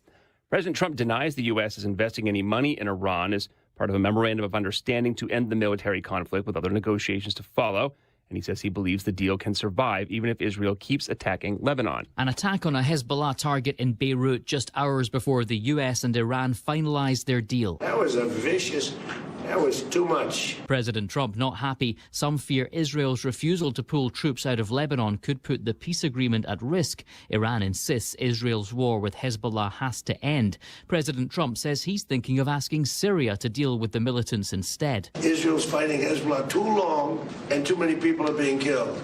And you don't have to knock down an apartment house every time you're looking for somebody. Reuters reports senior Israeli officials don't like the U.S. deal with Iran. Jonathan Savage, Fox News. A tropical storm watches in parts of Louisiana and Texas and flood watches in Houston. More than 5 inches of rain are reported over 3 hours in the suburbs. First potential cyclone for the Atlantic Basin this year is not expected to reach hurricane status, but it will make a landfall near the Texas-Louisiana line before heading northeast towards Mississippi. It's Fox's Evan Brown. America's listening to Fox News. I move mountains for a living. Literally. That means I don't carry hand lotion, and when it comes to serious heartburn, I don't mess around with anything but Rolaids Max Strength. Its dual-active formula has 1,500 milligrams of calcium carbonate and magnesium hydroxide that relieves heartburn fast. And the best part? The roll fits right here in my pocket, so I can get back to moving mountains. Rolaids spells powerful relief. 1,500 milligrams is our highest amount of antacid per tablet. Read each label. Use as directed. Keep out of reach of children. Lots of places can expose you to identity theft. Oh, no. That's why LifeLock monitors hundreds of millions of data points a second for threats to your identity, which is way more than anyone can do on their own. If we find anything suspicious, like new loans or changes to your financial accounts, we alert you right away, all through text, phone, email, or the LifeLock app. Get the alerts that could make all the difference. Save up to 30% with promo code NEWS at lifelock.com. Terms apply. Air Comfort Service, heating, cooling, and insulation, weather. Let's warm it up a few degrees this afternoon, all thanks to a breezy southerly wind, partly sunny skies, 83. Tonight, partly cloudy, 63. Wednesday, partly sunny, a windy day. Couple of scattered showers and thunderstorms around, but limited during the day. Warm and humid, 89. Best chance for showers and thunderstorms will be Wednesday night, 70 for the overnight low. We cool it back into the 70s on Thursday. This is 97.1 FM Talk. Chief Meteorologist Dave Murray. The Annie Frey Show is sponsored by Air Comfort Service Heating, Cooling, and Insulation. Time to schedule your air conditioner service. Get not just your AC, but your entire HVAC system checked for $19 a month with the Preferred Partner Plan. And be ready for the first heat wave. AirComfortService.com. Annie Frey, Ryan Wiggins, Brad Ray. That's right. Gotta love this American ride.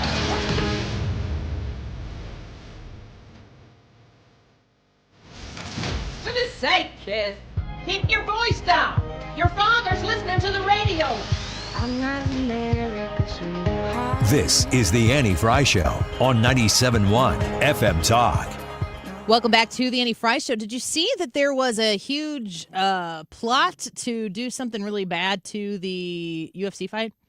No, I haven't heard anything about this. Yeah, you know, this is the type of thing that when I hear this, I kind of assume that there's always people plotting to do terrible, dumb things. Do you think that? Well, I after any terror attack, even if it's a very small one, I think the majority of the country goes, dang, that could be us. That could be me.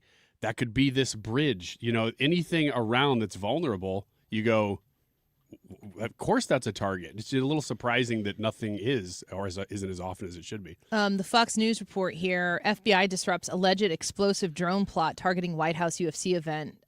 According to this article on foxnews.com by Sophia Compton, David Spunt, and Stephen Sorace, the FBI and its law enforcement partners disrupted an alleged plot targeting this weekend's UFC Freedom 250 event in Washington, D.C. Officials told Fox News Digital 5 people were in custody. 5 people in custody as of Monday, and investigators identified 23 people as part of potential network of plotters.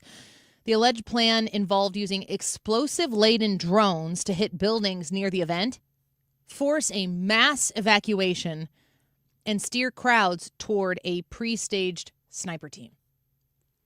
That's according to officials. A second wave was then allegedly planned to storm the White House gate. According to officials, the FBI learned of the threat on June 10th and worked with partners to secure probable cause for an arrest in Cincinnati, where one suspect was taken into custody. Court documents identified suspect as 19-year-old Tyson Proper. I don't know if this story is going to tell this part of it. Let me read a little bit further here from the Fox News report. According to a criminal complaint, Proper allegedly spent $3,000 of his, quote, graduation money to purchase lots of ammunition, guns, extra magazines, and other items for the alleged attack. Authorities estimated that several boxes of ammunition that Proper had allegedly acquired contained thousands of rounds. It is also alleged that Proper acquired an AR-style rifle, a bullpup rifle painted with the American flag, and 2 plate carriers with AR-style magazines. His family voluntarily turned over the equipment to law enforcement.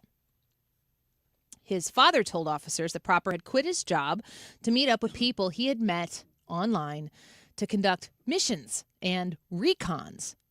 According to the complaint, it said that Proper's mother had first alerted authorities over concerns about his recent alleged firearm purchases and communications with individuals online. The reason they found out about this is because this guy's mom reported him. So did it say what specifically they were trying to accomplish?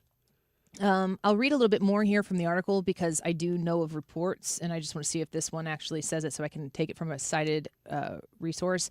2 others identified as Brian Omar Roa and Michael Allen Thomas were arrested in California for alleged involvement in the plot. Both men were charged with conspiracy to commit murder. They appeared in court on Monday in Riverside. Daniel K. Eskridge of Kansas City, Missouri, and Abraham Hermosillo Alvarez of Omaha, Nebraska, also arrested. Court documents say Eskridge's wife told investigators he described himself as a recruiter for the group and had amassed tactical gear, including a rifle, ammunition, and other equipment in recent months. Let's see here if it says anything about that specifically.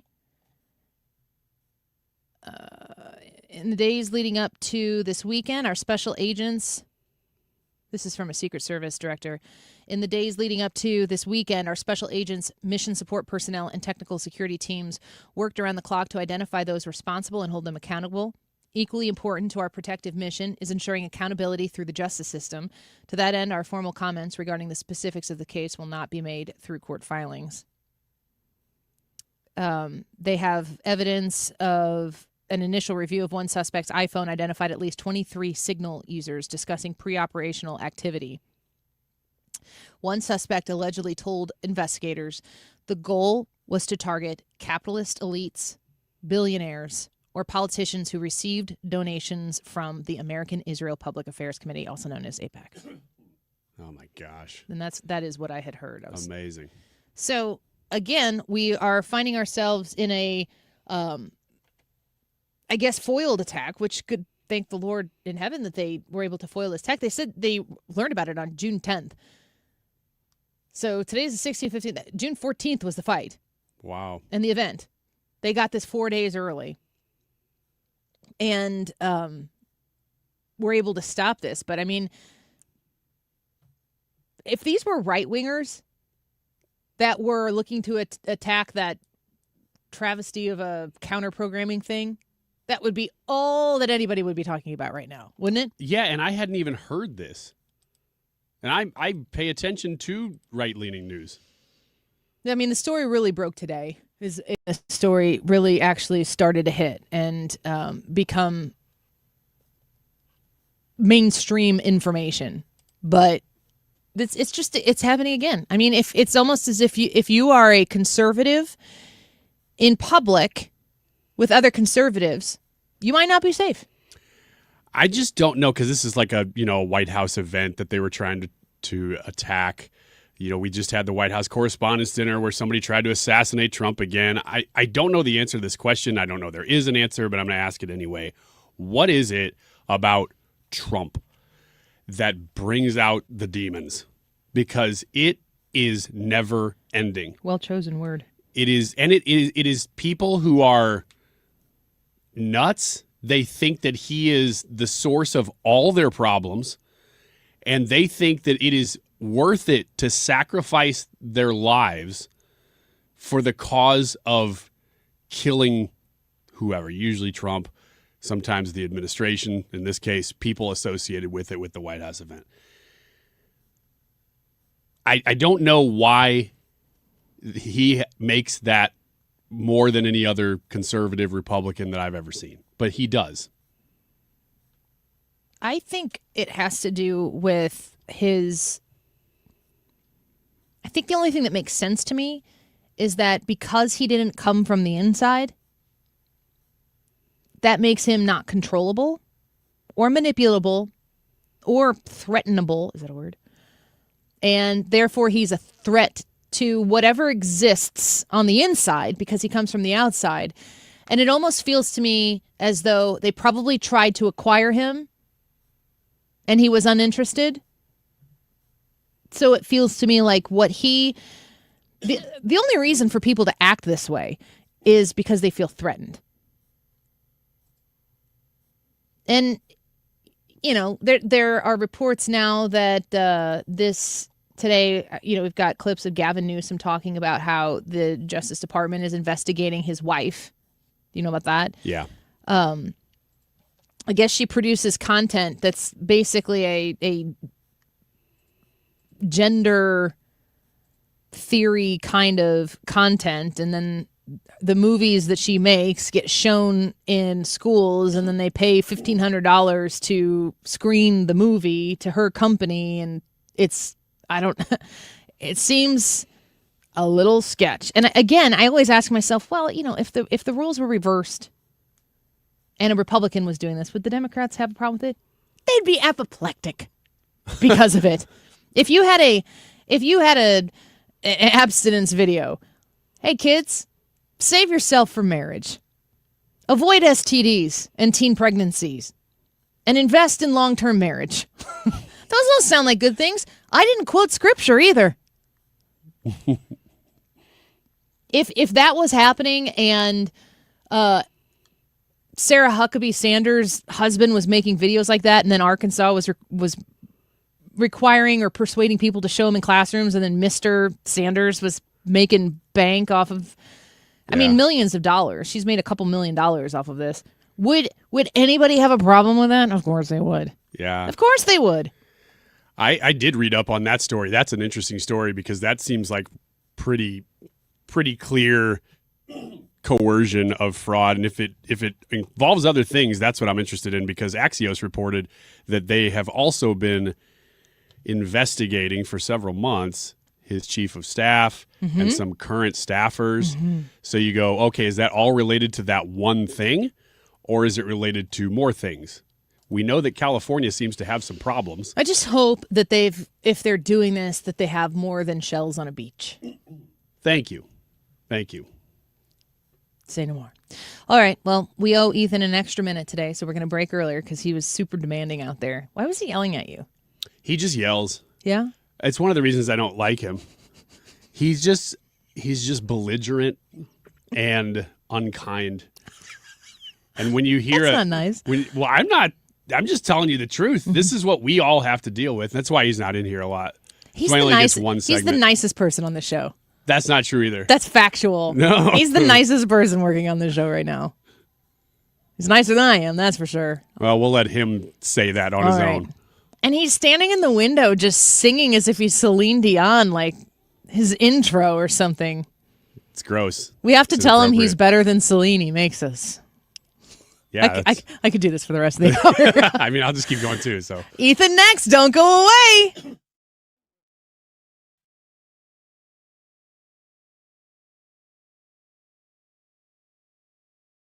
Is your home, business, or church looking tired, chalky, or in need of curb appeal? Go Rhino. Tired of painting year after year? Go Rhino. Our unique 3M ceramic tech, perfect for brick, stucco, aluminum, steel, color lock, masonite, and more. It's backed by our 25-year transferable warranty to not chip, crack, or peel. Great if you're staying, and even better if you're selling. Our ceramic coating allows you to maintain all of your architectural features. The decision to do vinyl will leave your home looking like a plastic moldy box. With Rhino Shield, in 15 years, your home will still have that, wow, it looks like you just got it painted. We've done large condo complexes, parking garages, pole barns, and commercial strip malls. We coat sloped and flat roofs to extend their lives too. Evaluations are free. 877-25-RHINO or 877-25rhino.com. See what we did there? Genius. Tell them, ladies. Don't paint, don't vinyl, go Rhino Shield. Never paint your house again. Rhino Shield.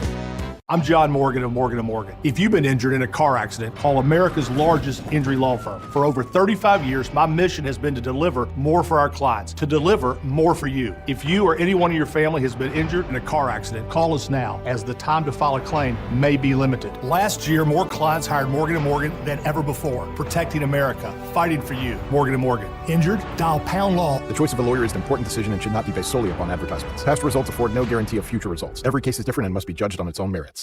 Men, if you're suffering from erectile dysfunction or PE, you're not alone. Most importantly, you don't have to live with it. Paramount Men's Medical Center restores men's sex lives in just one visit. Their painless breakthrough treatments eliminate ED and PE, even when Viagra and Cialis don't work. Here's Dr. Simovitz, specialist in men's health. Paramount Men's Medical Center's painless breakthrough treatments eliminate ED and PE, regardless of age or medical history. 98% of patients see instant results right in the office. Men are now lasting longer than they ever imagined. And the best part, at Paramount Men's Medical Center, your consultation and first treatment are free. Qualified patients even get their testosterone checked free. Call 314-887-4333. 314-887-4333. Take control of your sex life. Call now. 314-887-4333. Bringing a data center online takes more than equipment. It takes precision. Graybar helps customers predict, stage, schedule, deliver, and verify every step of the build with critical products that are available now. From networking and wireless to critical power and testing tools, our teams help you reduce downtime risk and keep projects on track. Speed, scale, ready now. Yep. Graybar does that. Don't let tax refund worries hold you back. File now with TurboTax on Intuit Credit Karma. They'll find every credit and deduction to help you get every refund dollar you deserve, or your money back. Start filing today in the Credit Karma app. Annie Frey is St. Louis conservative. This segment of the Annie Frey Show is sponsored by All Financial. Hold up. Check it out. And now, Cookie the Clown. I feel like Cookie the Clown should have a really devious laugh. Nope. Not getting it out of me. You don't laugh. That's right. You could have just agreed. You could have said, yeah, I agree that you should. But you accepted the moniker. Sports and local? Sports Sports and local? Sports and local. Yep, good. Awesome. I'm getting to like that part of the segment more and more every day. That's how you know. See how belligerent he is and unkind. Thanks, guys. I appreciate it. Whew. Man, last night was a fun baseball game. Anyone get to watch the Cardinals smack up on the Padres? Anyone? No, but Dustin May apparently did a good job. Well, he certainly did. Ryan, do you want to tell us about Dustin May's performance last night? Dustin May pitched a great first inning. Mm-hmm. Then you can go right down the line. 2, 3, 4, 5, 6. Oh, I thought we were dancing. Good innings. Mm-hmm. I would say great innings. Yeah. Mm. Then you get to the 7th. Another good inning. By the 8th, you're going, he can't do another one, but he did. And then you're just like, okay, bring in the closer. You know who they brought in instead? Dustin May. That's a great assessment. I mean, it kind of took a while to get there. Actually, pretty good. One hit shutout? A one-hit complete game shutout.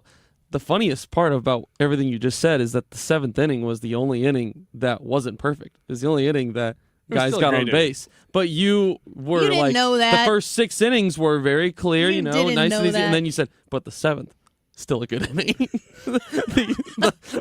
the good fortune and the good luck in your little spiel there really was well timed. You think that I didn't know anything. Dustin May took a perfect game into the 7th inning when he walked Fernando Tatis on a full count, and then Manny Machado, a little dribbler through the left side, snuck through. That was the only hit, and those were the only 2 How base ironic. runners. Today, Ryan also had a little dribbler through the left side. How ironic that little dribbler is what they used to call my friend Muggsy Bogues.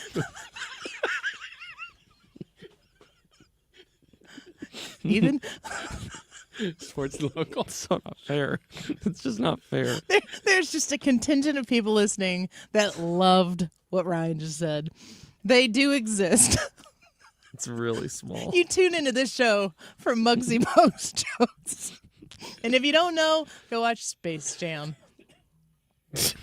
I got no words.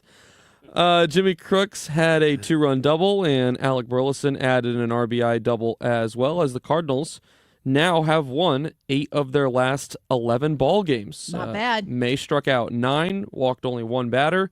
69 of his 101 pitches were strikes. His first career complete game in his 71 starts at the major league level. So the Cardinals. Bone to pick with the Brewers. This is very random, The but go mustache ahead. baseball guy? I don't know, but probably. They just don't lose. 43-26. Uh-huh. They're a very good baseball team. That's why you got to go with what they always say, the Cardinals. You got to win about 8 out of 11. Nobody has ever said that. Over and ever. over, and then you'll make it. You'll be there. That's what they always say. Why don't you just turn your mic off? How many and just oatmeal finish your oatmeal cream serious pie? question. How many OCPs are you down with today? I'm down with OCP number 3. No, it's just number 1, and I haven't even finished That the first one. explains a lot. You've only had one? Yeah, I haven't even finished it yet either. You said want me to finish it right now? Yeah, so I get something out of it. Oh my. He is eating on air. Ethan? He's eating right now as we speak. Cardinals will look to lock up the series win tonight. Andre Palante pitching for the Cardinals. He's been very good this year. One last thing on Dustin May. Since his third start of the year, he has an ERA of 2.54, which is top 15 in Major League Baseball. Those first 2 starts of the year, his ERA was a combined 15. Ooh. So quite the contrast. Outside of those first 2 starts, he's been by far the Cardinals' best pitcher. My initial thoughts on him was like, he must not have it. But then he found it or something. Certainly did. Yep, the velocity has been great. Off-speed stuff's been really good. He's had a phenomenal season for the St. Louis My Cardinals. thoughts about him when I first saw him was he must not have it. But then eventually I was like, he must have found it. Ethan, help. Well, yesterday we talked about the massive sinkhole near the dome at America's Center, and it has become an unexpected attraction as crews continue to work to repair. Is it like World Cup people coming to visit St. Louis? Yeah, you got a they bunch did of have to food put trucks out there. they God did have to forbid. put out a statement telling people to not go near it because people were like going right up to it Yeah, and that taking could pictures expand. and videos Throwing of it. quarters. I wish for Grandma's health. Let's see. A steady stream of people who work downtown stopped Monday to see the large excavation site on Broadway near the Dome, where dozens of workers spent the day securing the area between 2 bridge support pillars. Crews also spent Monday digging toward the sewer main, which city officials said is located 30 to 35 feet below ground. Officials believe the sewer main likely collapsed, but said they will not know for certain until crews reach it. Spencer Gold, the Deputy Commissioner of Water for the St. Louis Water Division, said the size and location have definitely complicated our response. It's made it a lot harder to work in there. The size is definitely uncommon. Once crews reach the sewer main, officials said it would take a couple of days to repair the site before replacing the 20-inch, 10-inch, and 12-inch water mains. The officials also said that they estimate the overall repairs could take at least a couple of weeks. However, they hope I-44 can reopen by the end of the week if the area can be made safe, which would lead to obviously a much smaller amount of traffic being impacted. They're going to put so much time into that when they could just put a ramp in front of it. Like a ramp to drive over? Yeah. Like You get to a little like air. do little tricks on? Yeah, you can maybe spin. Annie, any thoughts? None. Can we all agree at least? I just want to go to the school of Ethan and be like, why are we even talking? Why are we doing this at all? Why are we here? Sports. Who cares about sports or local? Steve. As long as Steve's here, Yeah. Ethan's got a job. Oh, good. Can we all agree, though, that we should just, anytime there's a sinkhole, that we should turn it into a mound? A ramp? No, that's just temporary. But we should fill it up and then make it a big hill to sort of show that we've reversed the curse. He's going to bring a goat. Anyway, Ethan? The city of St. Louis is allowing extended alcohol sales during the 2026 FIFA World Cup.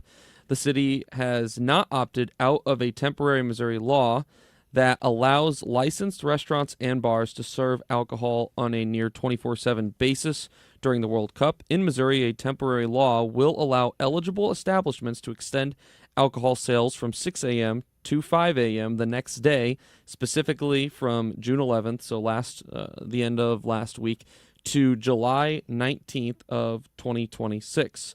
The law does not require businesses to extend operation or alcohol hours during the World Cup. It gives local municipalities and counties an option to opt out and maintain standard liquor sale hours if they prefer not to participate for public safety or any other reasons. Of course, as mentioned, the World Cup, Kansas City hosting 6 World Cup matches during the next month-ish or so. If you're going to be playing, what time does the soccer game usually start? Is it like 8 or so? It varies. You mean like the Friday night USA game was later. Was it a 7? It was an 8 o'clock start. It was 8 o'clock start. Yes. I mean, if you're games are going on from like today, for example, the first game started at 2 o'clock and they'll play until close to midnight probably. Yeah. So I mean, the event is it's like when the Cardinals play on the West Coast. It's just like this is too late for old people, which I now consider myself one of.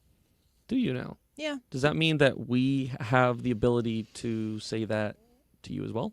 As long as Ryan claims being old as well, yeah, he can say that to me. I can hear It's it. all frame of mind, and I feel young, so you Okay. will be the old maid. Yeah, you act young too, by way of snacks and sugar. Yeah, and just merriment.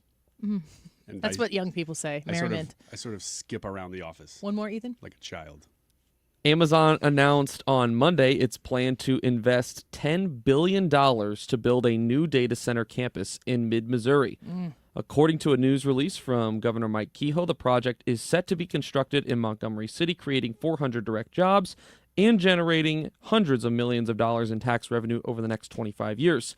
The plan was announced during a press conference featuring state leaders, community members, and others. The quote from Kehoe says, "Today's announcement represents more than a major investment in Missouri's future. It represents new opportunities for Montgomery County and the surrounding region. Projects like this create lasting benefits for local communities by supporting critical infrastructure improvements, generating new tax revenue for schools and public services, and strengthening the foundation for future economic growth."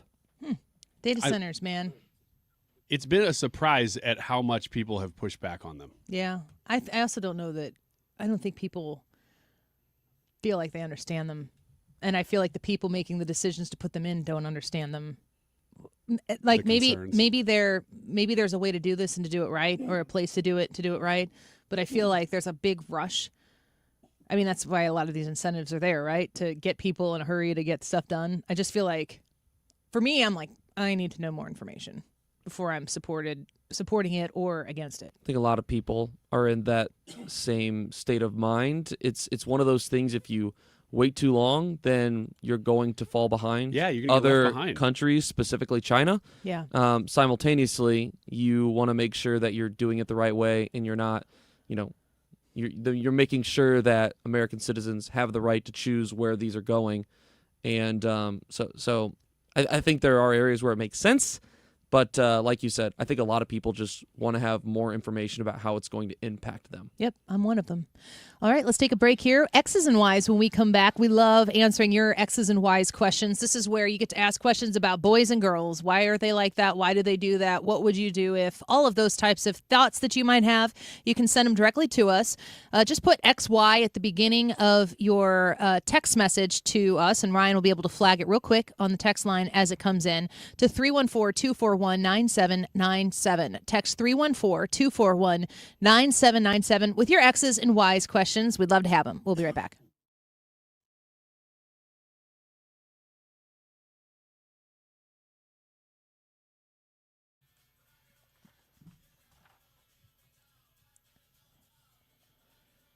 Stewart's American Mortgage and the Bagel Loan. The Bagel Loan is, as it has been, no closing costs on your new home purchase or on a refinance of your mortgage, even a cash-out refinance. Save on those closing costs. Don't pay them. Go to Stewie at Stewart's American Mortgage, 314-324-4440. For right now, if you're looking for a new home purchase and you're going to secure a new 30-year loan, a great opportunity that is for a limited time only with Stewie at Stewart's American Mortgage. For the first year of your new loan, you can lock in a 1% lower interest rate on a new 30-year loan and still qualify for the Bagel Loan, meaning no closing costs. Pay 1% lower interest rate on your first year of that new 30-year loan with Stewie at Stewart's American Mortgage and close that new mortgage with $0 in closing costs. You can reach Stewie directly at 314-324-4440. That's 314-324-4440. Tell him Annie sent you. Google the Bagel Loan for more information and MLS number 226715.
Well, we are asking you, if you'd like to participate in the next segment, to text us your questions about men and women and gender roles and things like that. It's called X's and Y's. It's coming up next. 314-241-9797 if you want to text in. 241-9797.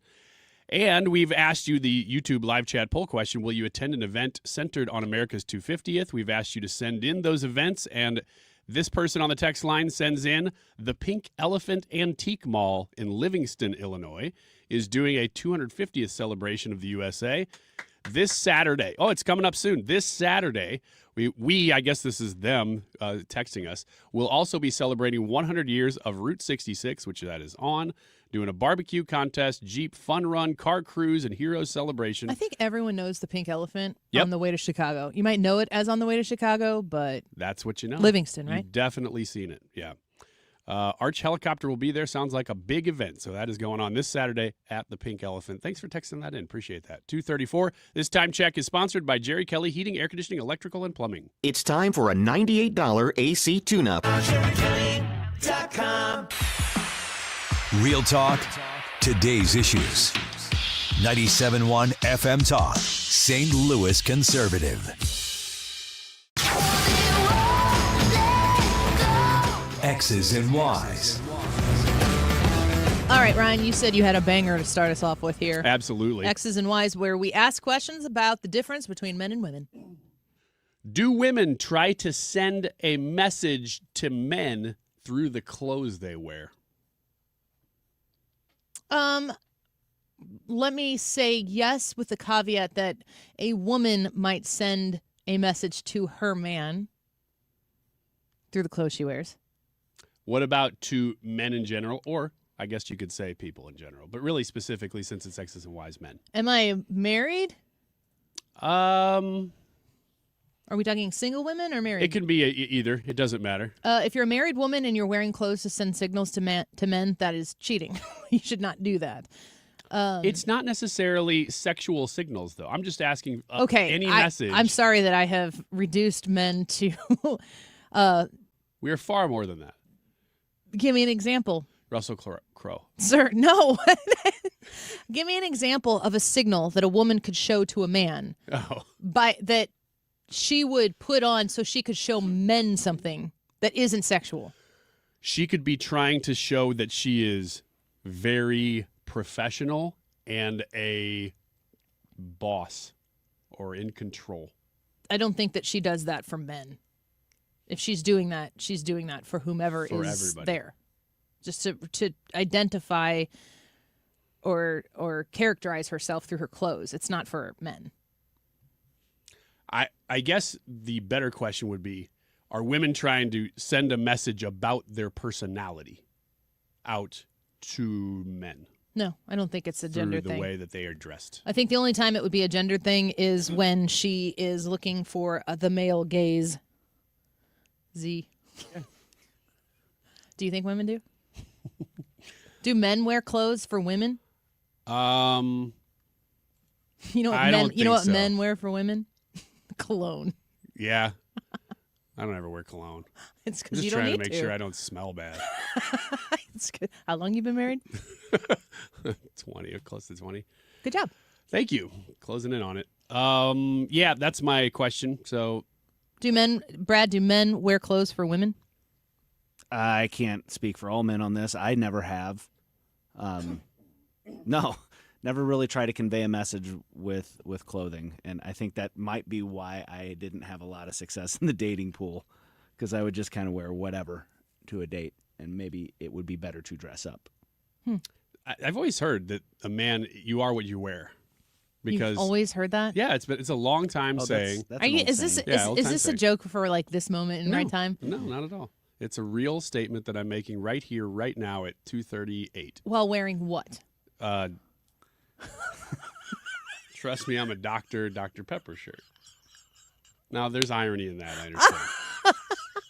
But You are what you wear. I do think This that, shirt is a Dr. Pepper shirt. It says, "Trust me, I'm a doctor." Yeah, which is ironic because I am not. But I do drink Dr. Pepper.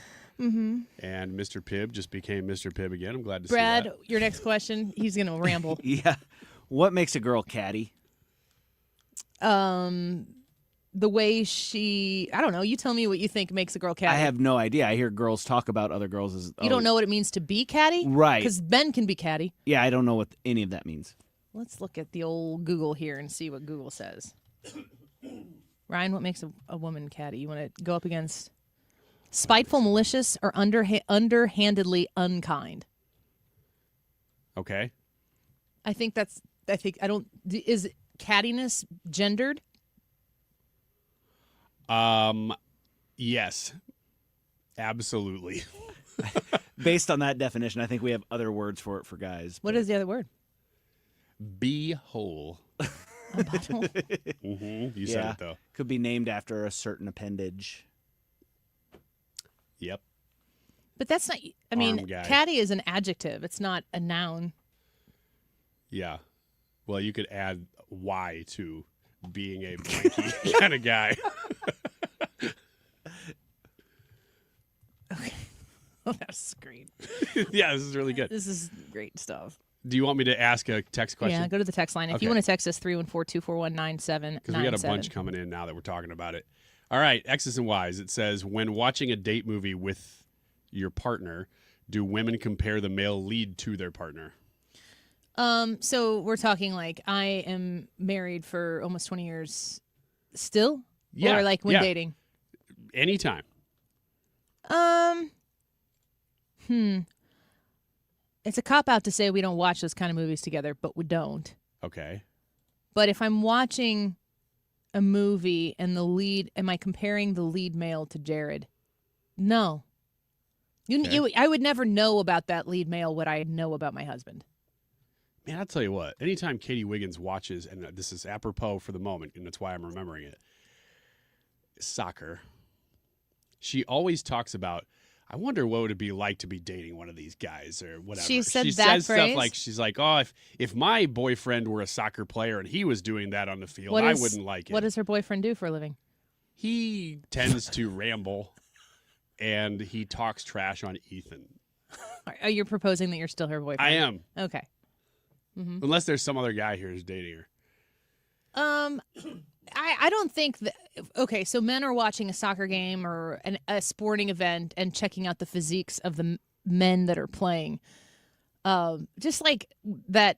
Have you seen that video going around about that Brit, or no, it's maybe from Scotland, who's watching the Dallas Cowboy cheerleaders basically do a striptease on the big screen at the event? I have seen this. And the camera pans to him and his jaw's dropped right open. Yes.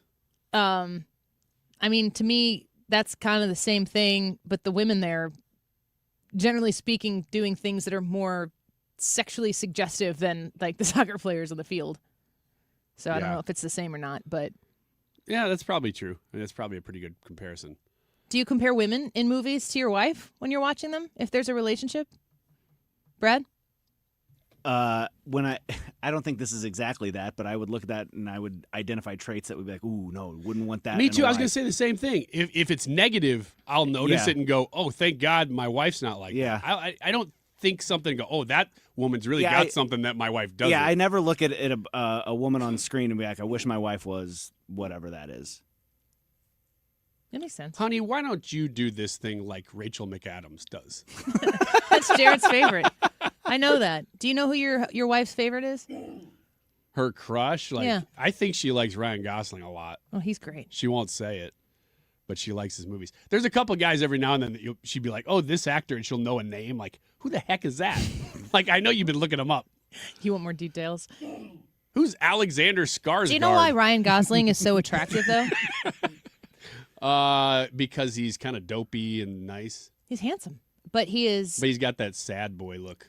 No, he doesn't. Yeah, he does. Feels fruitless to fight with you over He's hideous. No, it's because he's funny. Oh, that's why I get all the ladies. Mm-hmm. Because I'm hot, is what you're saying. No, I think that the reason, Ryan Gosling is very handsome. And, I mean, in kind of that Hollywood celebrity kind of way. But the reason why he is as attractive as I think women find him is because he's charmingly funny. That's true. He is charming and funny. That's his thing. Yeah. And it's nice that he's attractive, but he could be less attractive and would probably still be as adored by women because he's funny. He makes you laugh. But he couldn't be like super ugly and still be charming and be adored. Because otherwise That's not people true. would be really attracted to Keith Richards. Women, yeah, and nobody's ever been attracted to Keith Richards. I think that women are often attracted to physically unattractive people because they're charming and funny. You know what drives me crazy about Ryan Gosling is basically His everything. abs drives me crazy. Anything. Drives you crazy. The money, anything. But when he hosts Saturday Night Live, he's in a lot of really good sketches, but he just breaks He can't much. handle it. Like, dude, It's hold funny. it together. That's why I watch. It's funny the first time, and then it's like, okay. Well, maybe he's not. Maybe he's not giggling under his breath for you, Ryan. Oh, I understand. Rachel McAdams, though, he's Jared will watch a movie with Rachel McAdams in it, and I don't care. She's a great actress. She's funny too. That used to be Elizabeth Shue for me. She's aged out of it, but I'll have to Google it. All right, well, let's take a few more of your questions at 314-241-9797. X's and Y's extended into the next segment, and the results of today's YouTube live chat poll. Will you attend an event centered on America's 250th celebration birthday? We'll be right back.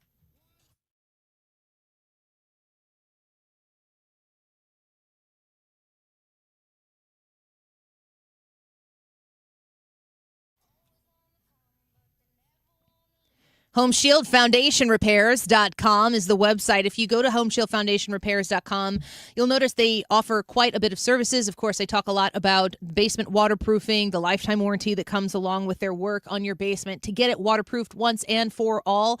But if you have a few other foundation concerns that you want to have looked at, I would encourage you to give Home Shield Foundation Repair the opportunity to earn your business by calling 314-271-9900.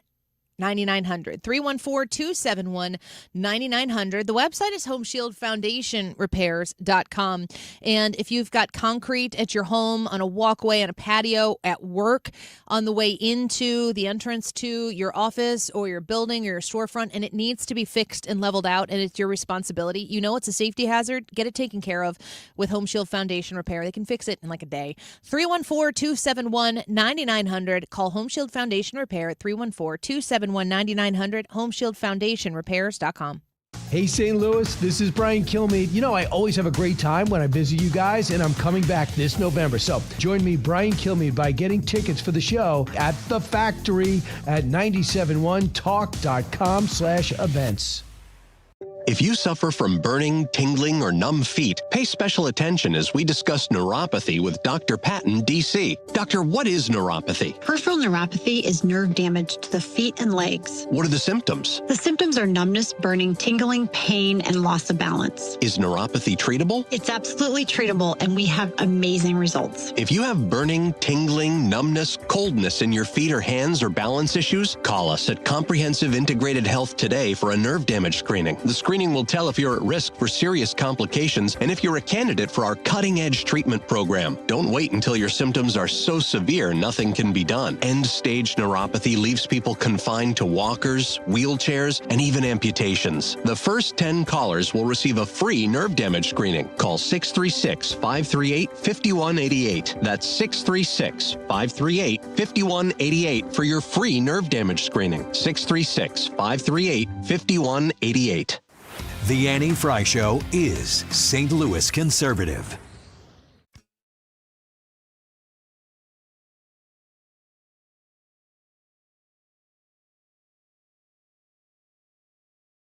All right, I'm going to ask the first question right now, and I'm asking the boys in the room with X's and Y's about chivalry. Do you consider yourself chivalrous? Do you believe that men should participate in chivalry? And how do you feel when you engage in chivalry? I am chivalrous. I would say I am chival the most. And when I do it, I feel really good about when I am chivaling. How do you how are you chivalrous? If I see a woman walking up to a mud puddle, I will throw my coat over it. You've never done that in your life. I've seen it before. What do and you I've do thought that's about it. chivalrous? Do you think you're chivalrous? I hold the door for a woman and a man. I don't know that's chivalry then. I don't think I'm chivalrous. I don't know if it still exists. I can't think of anything literally that I do that I would say is out of the ordinary for a woman. Okay. Here is I just came up with one. Here's something that I do that I don't even think about that is chivalrous, but probably doesn't get that title attached to it. Okay. I will not. There are a lot of jokes that I will tell. There are some that I will tell only when you are not in the room, or when a woman is not in the room. Yeah. So that is true. That is very true. And those are the ones that are very over the line. That is also true. Do you think that I mean, you know my sense of humor pretty well. Do you think I would laugh at these jokes? You would laugh, but you would feel very uncomfortable. So, out of respect for me? Out of respect for you. And or HR? Yeah. Is this really because I'm a lady or because you don't want to get in trouble? It's because you're a lady coworker. And that actually, I bet there's a lot of guys who say that about their workplace. I don't know that that's chivalry. I think it probably is in our circumstance. For you, for me. I think I believe that you would do that out of respect for me. Because we tell a lot of jokes. Though. It's not just self-preservation. It is respect. And it's weird because a lot of the jokes that I'm telling are all already over the line. But this is like a different category. I was going to say, there are jokes that are told in this room off the air that I am here for. Yeah, right. But I understand there's a class of jokes that is not for my presence. And there are jokes that I would not tell. I mean, I would not even tell a lot of these around my wife because I could see, this is probably something that a guy would laugh at, but would make her uncomfortable. So you're saying pretty much on the whole that you don't know that chivalry is really a factor anymore. Is that what you said? Not in the old Victorian sense. No. Brad? No, it's dead. I mean, I used to be chivalrous. I still am for my wife, but not in general because it always seemed to blow up in my face. So it's like whatever you do, you say holding the door is not chivalrous, but it's part of it, and you get up to hold the door and you get a bad attitude from somebody a couple times. How many times have you opened the door and gotten a bad attitude from a woman because you opened the door for her? Probably about 5 or 6 times. What do they do? I can do it myself. I don't need you to do that. Do you push them out of the way to get the door open? What do you what's the situation that leads into them being angry that you I open the door don't know for them? because I just walk up and I see somebody walking up and I hold the door open and they're like, I could do that myself. And it's like, okay. He jumps up to it and he goes, "I'll get that weakling." Not at all. Pats him on the head. I don't understand. People don't believe that there are people out there that have done this to me, and it is 100% factual. Have you ever had anyone be mad at you ever for holding the door open for them? Yes, but it's because it's not that reason at all. What did you do? Because you said that? It's because you hold it too long. And they're not Somebody's in the hurry walking that you're... way out. You're like, make 'em run. I make Are eye you contact. tapping your foot on the floor And you're rap, rap? Here we go. Now I saw you. Now what am I going to do? Close the door on you? You've had 5 or 6 times where women have been angry at you because you held the door Yeah, open. when I was younger, probably, in my early 20s, late teens, there was a prevailing attitude amongst women my age that was like, don't do that for me. I can do it. Were you wearing a FBI shirt? No. Female body inspector? No, I never owned that shirt. Because I could see. Ryan, I would like you to identify that I'm in the room. And that one could have been saved for later. That was right on the line? Yes. You don't want to know what we don't tell. That was super mild compared to what he says off the air. I would consider my husband to be very chivalrous towards me specifically. I mean, he takes pride. I mean, there are times where he, does the hustle step to get the door, to get in the car for me. And I do appreciate and like that he does that, but I'm always like, okay. So I'm not doting on it. I never would expect that from him, but he just likes to do those things for me. And I like more that he likes to do those things for me than I require him to do those things for me. But there are a lot of things that he would think that he should do before a lady or his wife should do. I think a lot of men are like that. I don't feel like it's dead at all.